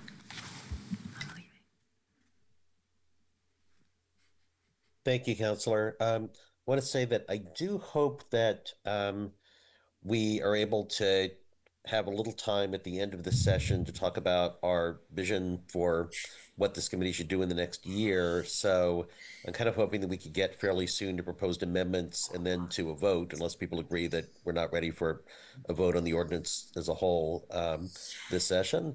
In response to what Councilor Zimmerman said about the statistic I quoted, I recognize that the 2,500 cases of misuse of firearms by people who, resulting in death by people with concealed carry permits is a small fraction of concealed carry permit holders. I was just raising that to point out that it is not unheard of for people with concealed carry permits to engage in unfortunate and fatal behavior. I would also note, Councilor Zimmerman, I think that what you're raising is the prospect that city employees who have concealed carry permits might not be able to take advantage of that during the day because they're going to work and they're not going to be able to pick up their weapon until they get home. So I would note that sort of anticipates that there's times where city employees might need to use their weapon to defend themselves other than at home or at work. And I suspect that would be a small sample too. I think that everything we're talking about is a small sample. And now, appropriately, I will turn the mic over to Councilor Zimmerman. Thanks, Chair. And noted, these are small samples. I think that my point here is that in the world of small samples, I would defer to or prefer that we not make the law more preventative for those who've chosen to follow the law, right? I think that the great, grand, significant, whatever other large word of majority of people who are following the law by having a concealed permit will never, quote, use a weapon. That's the goal. So I agree, Councilor Novick. I want to share from my community some spaces where I know that this will bump up against itself. So many people are aware of the Pulse nightclub massacre that happened in 2016. It was a gay club. A person walked into that place and absolutely massacred many attendees. Pride happens in June. It happened just a few days after that event. I think it was actually the following weekend, Portland Pride, and I was there. I was in the parade, and I saw a lady who I happen to know from a very long time ago. She's a mom. She's also a nurse. And her kid was at the parade, and she had this enormous backpack on. And the reason she had this enormous backpack on is because she had filled the thing with trauma gear, bandages, tourniquets, you name it. She was fully in a trauma kit, like the kind of trauma kit that my medics carried in Iraq, because that's the level of concern that she had as a mom after a really serious targeting. She wasn't, as far as I know, she's not carrying a gun, right? That's fine. I'm not trying to make the illusion that she is, that she should be. That would have been her choice. But I'm trying to paint the picture for, first off, we were at the North Park blocks because that's where the parade stages. And while most of the parade essentially stays on public roads, there's some walking in and out of the park that occurs. But that's the level of terror, I think, that some people have to hold when they're in public spaces. I'm gonna be vulnerable here because I think this has been a healthy conversation, but there have been years when I've been at events like that where I've chosen, you know what, based on the things that are going on or the targeting that's going on, that I have chosen to exercise my right with my concealed permit and carried because of the heaviness that has occurred at different times throughout the years in how large events or public events like a Pride Parade have been targeted. Those choices are not, I don't take those lightly, but I also am aware of many people who have at different times chosen, who have followed the law and done the right thing, and they stay right on the streets, they don't enter parks, et cetera. But we're introducing something here where a concealed weapons permit has been the thing that's allowed people to be above the, above board, not above the law, but above board, right? Doing it the right way, and we'll be eliminating that. And I think what we'll be doing is actually just making a host of people's behaviors illegal overnight without much thought to like why some folks may choose to, in those public situations, may choose to carry concealed, right? And I just want us to be careful with that. I hope that we don't actually, if we vote on this today, I hope that we don't pass it today, but if there's room, there's been so much discussion on different aspects of this and different parts of it that I think if it's going to pass, I hope you all will make those changes to make this better. But I don't know that this is ready to pass today, Chair. And they're just, the world unfortunately has not gotten safer for, or as it relates to gun violence. And the idea that all public spaces, that public buildings, et cetera, will go fully without any concealed weapons permit is such a significant change, but I have this feeling that most of the time, because it's kind of an area that a lot of people don't understand, it's seen as a minor change. So I hope we don't pass this today. That would be my request to my colleagues. And I know that this is difficult, but there are real people who intend to do real harm, and passing this will not change their real intent. So I hope we can think about that. Thank you. Councilor Canal. Thank you, Councilor Novick, Chair Novick. Councilor Zimmerman, I wanted to dig into that last piece a little bit more and just understand, because it sounds like I think we're looking at three different sections, three exhibits. One, and I think in an earlier comment, you talked about the conversation around buildings like this one. And then in this most recent one, talking about B and C, exhibits B and C, sorry. Is the objection to all three of these sections at this moment, or is it primarily to the third one around parks? I heard your comments and I appreciate them as it relates to the in and out of the park blocks example, and I understand that. For me, that feels like a different enough idea that I think I can separate the conversation and compartmentalize a bit. I'm not sure if the first and second feel separable, although they are a little different in terms of loaded versus and loaded in a broader area versus period in a narrower area. But I wanted to understand that a little bit better, because we do have the option to advance a portion of this or not, and also to workshop some of this. As I've said, I would like to revisit the mace and pepper mace piece, but also I have questions that your questions and the responses to them gave me more alarm as it relates to some of the Exhibit B, and I wanted to get more clarity on that before engaging in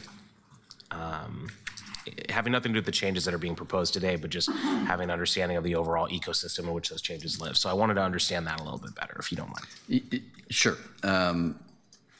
I think I understand the question. So I think the discussion that y'all have had and we have had around the various types of things in and around parks is a really valuable one, and I would support those changes.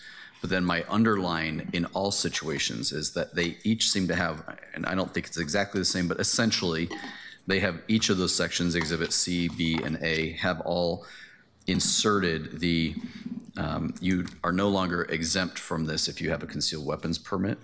And across the board, I object to that. I think that the concealed weapons permit should be a permissible and as listed under the state, one of the defenses. So I think that, I hope that answers your question, Counselor. I know the Parks one has had a lot, and those changes are fine, but I would also apply the concealed weapons there, and to what it means in B, and in A. Yeah, A. Is that your question? I think so. I think there's slightly different impacts of the same text. And so that's sort of I acknowledge that it is effectively the identical text. I think there may be some punctuation just because of the way that sentences end that's different. But in terms of the impact, trying to understand that too, because I see a different impact in the context of a park personally, but I'm curious if you do too. Help me out with that. What do you mean?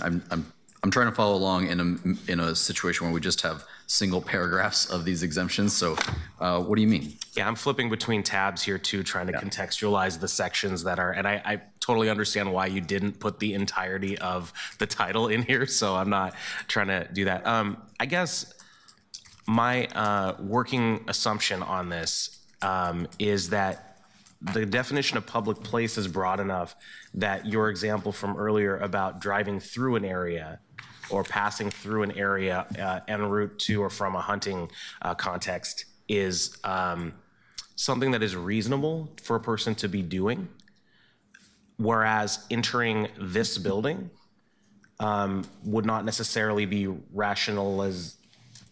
able to be rationalized in the context of an example like that. And so the affirmative defense, and not that the concealed handgun was the affirmative defense in that example, but that this tends to be its own destination. Got it.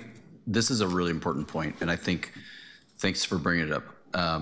Yeah, the transiting piece of it, I think you're understanding. I also would be concerned about a person who comes through the gates downstairs or to the, not to overuse the term permit here, but since our permit window is an open space that people come to get a permit for a construction, it'd be weird, right? Like in just a normal non-legal sense, it's just kind of weird. Like, why? Okay. What I'm really concerned about here are actually our employees who are concealed weapons permit holders. Whether or not they carry it is a different question. That is where I think those people aren't making a trip here, so to speak, but this is their place of business. So that's, I think, a distinction I hope is helpful to clarify my concern changes on each of those different paragraphs. Yeah, I'll just stop there.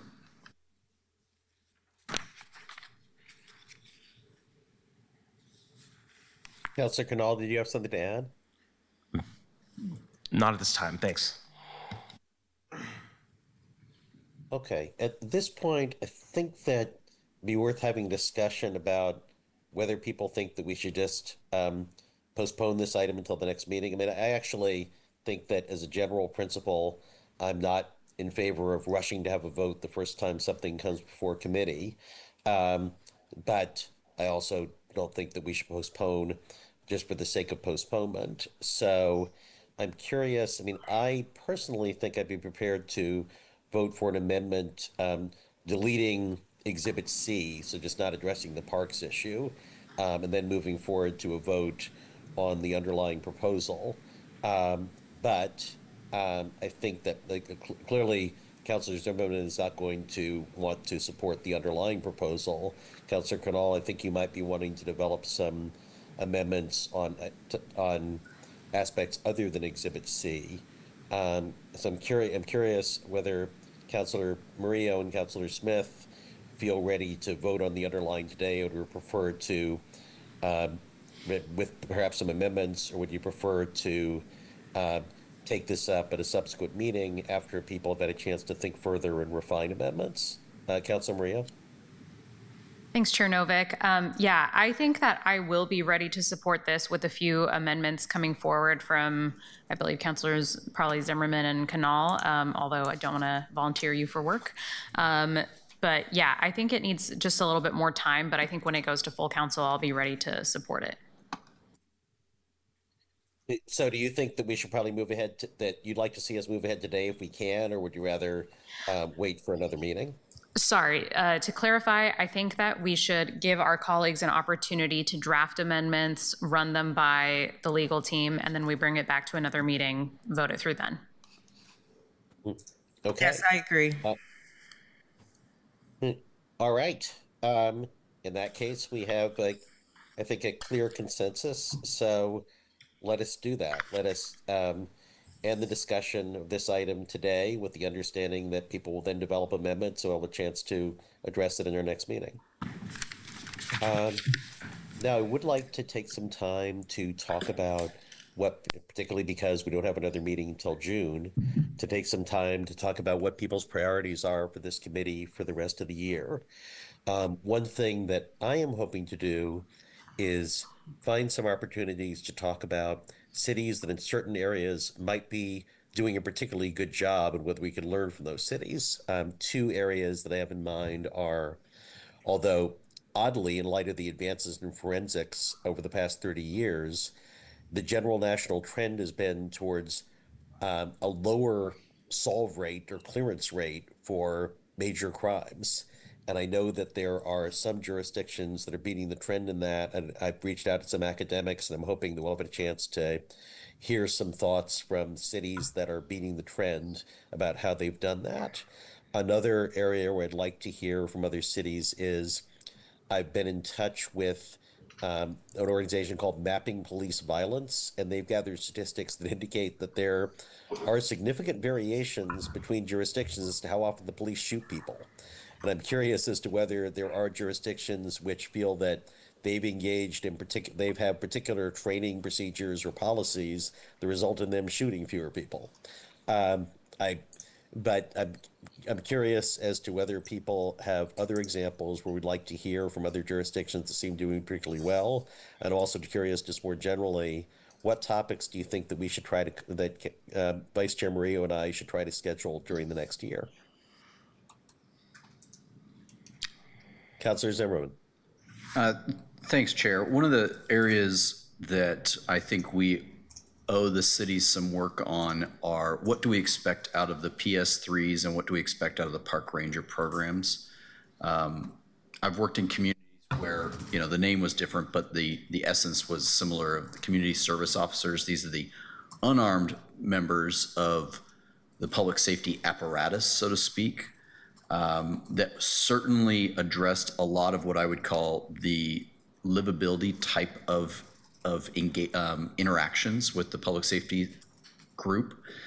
But in Portland, this area has been challenging for us, and I think one of the challenges is that those groups were largely created with commissioner in charge at the time, and now I think articulating what we want from them or what the role is moving forward is worthwhile. And to highlight or put my cards on the table, I am interested in why the park rangers don't actually work for the public service area in sense. So I'd like to see what that looks like. So that is an area that I hope that at some point this committee can spend some time on so we can provide some direction and some thought process around what do we want from these types of roles in our community. Thank you. Councilor Murillo. Thank you, Chair Novick. I just wanted to add a few thoughts on some of the things that I hope the committee will take a look at as well. I think with public safety, we're obviously going to have ongoing discussions about how our local government interacts with federal agencies like ICE. I think it's inevitable that that will continue to come up and that community needs will shift as well. I also really hope that we're going to dive into preventative violence work. I think about the Office of Violence Prevention, a lot of the gun violence reduction measures that happen on the back end before it becomes something that is enforced by law enforcement, or like even today, we were talking about sexual violence. We know that the vast majority of sexual violence doesn't happen from some random criminal on the street who attacks you. It happens from a close friend, colleague, or family member. Usually it's someone's intimate partner. So figuring out what we do about public safety in a more holistic way on the back end and what it takes to keep people safe. I would also love for us to do a deep dive into emergency preparedness with PBEM. With the federal cuts that we see regularly at this time, I think making sure that we know what we would be prepared to do as a city when it comes to emergency preparedness, and maybe even talking about what would happen in the event of an earthquake and the critical infrastructure hub. What does it look like for us to respond in an environmental disaster like that that could impact the vast majority of the city? I would also like for us to discuss the updated call allocation study to find out where the bureaus are at with that information about which are the best responders for which calls so that we can make the best budget decisions possible. And finding out about how Portland Street Response and other programs like it were maintained in other cities so that they can be entrenched as part of the permanent public safety infrastructure as a whole. And I think also just hearing from first responders overall about their emergency medical services and AMR around their ambulance model is also something I'm hoping we would dive into. So that was a very long list of things that I am interested in, and luckily we are in the committee to discuss them. Thank you. Thank you, Councilor. I should note that although I don't think we would have gotten to it today anyway, one topic that I wanted to take up this month, or at least before the budget process is concluded, is I was curious about how the police budget for the sort of special missions, including the stolen vehicles and street racing. And I was told that it would be against the budget rules for us to discuss that before the mayor has proposed his budget. So there are apparently some constraints on how we can address budget-related matters where we're in budget season. Councilor Canal. Thank you, Chair Novick. And first, let me state, I had the privilege last year of serving as a coach for the committee, have a lot of faith in Chair Novick and Vice Chair Murillo to lead on this. I'm looking forward to being liberated from some of those responsibilities and being able to be a more active legislator as it relates to the items in this committee as an outcome of that change. I want to first agree with Councilor Zimmerman on PS3s and park rangers. I'm interested in examining and potentially increasing the relationship between park rangers as well as other groups like the Water Bureau's teams and the PSSA. I also agree with Councilor Murillo on examining particular types of violence like sexual violence as well as the PBEM and emergency preparedness conversation. I know City Life and the committee of the whole have a role in that as well, of course. I intend to bring back the conversation around, which we started with the PSR resolution last June, to codify the program, build out a co-equal first responder system as that committee's work progresses that we created. This conversation may also relate to protecting the CHAT program, OVP, ceasefire, safe blocks, Rose City self-defense. And then relatedly, I know that most of the conversation around bringing Portland solutions into the normal administrative structure of our government doesn't relate to this committee, but PMO I think does. And I want to understand that relationship a little bit better, explore it, and potentially talk about if that relates to PSSA in the eventual, when Portland Solutions becomes part of the formal, normal part of the government.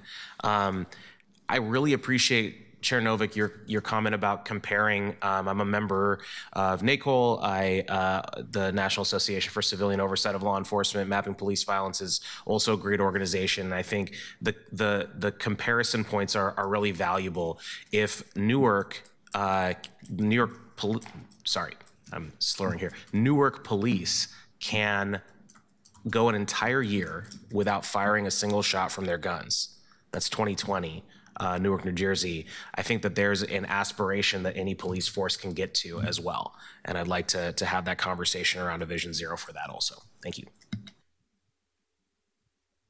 Thank you, Councilor. I'm glad you brought that up. I actually had forgotten it now, but I noted that before. And the fact that Newark was able to do that is extraordinary. It makes me proud to have been born there, although I lived there for a grand total of 6 weeks. Councillor Smith, do you have thoughts you want to share about topics that the committee should address? Thank you. I think we need to be clear on our role. One of the things that kind of frustrated me this last year was that we were getting into the weeds about what we thought our public safety bureau should be doing more on an administrative side. And I'd like us to stay away from that and keep stay in our own lane and not try to micromanage the bureaus and how they, procure things, on how they direct their employees, all those things. Because I think that basically we're here to discuss budgets and make sure that they have the budgets that they need and that we do those kinds of things. Now, it's not to say that we can't ask questions, but I think us having a serious role in micromanaging them, I think we need to stay away from that.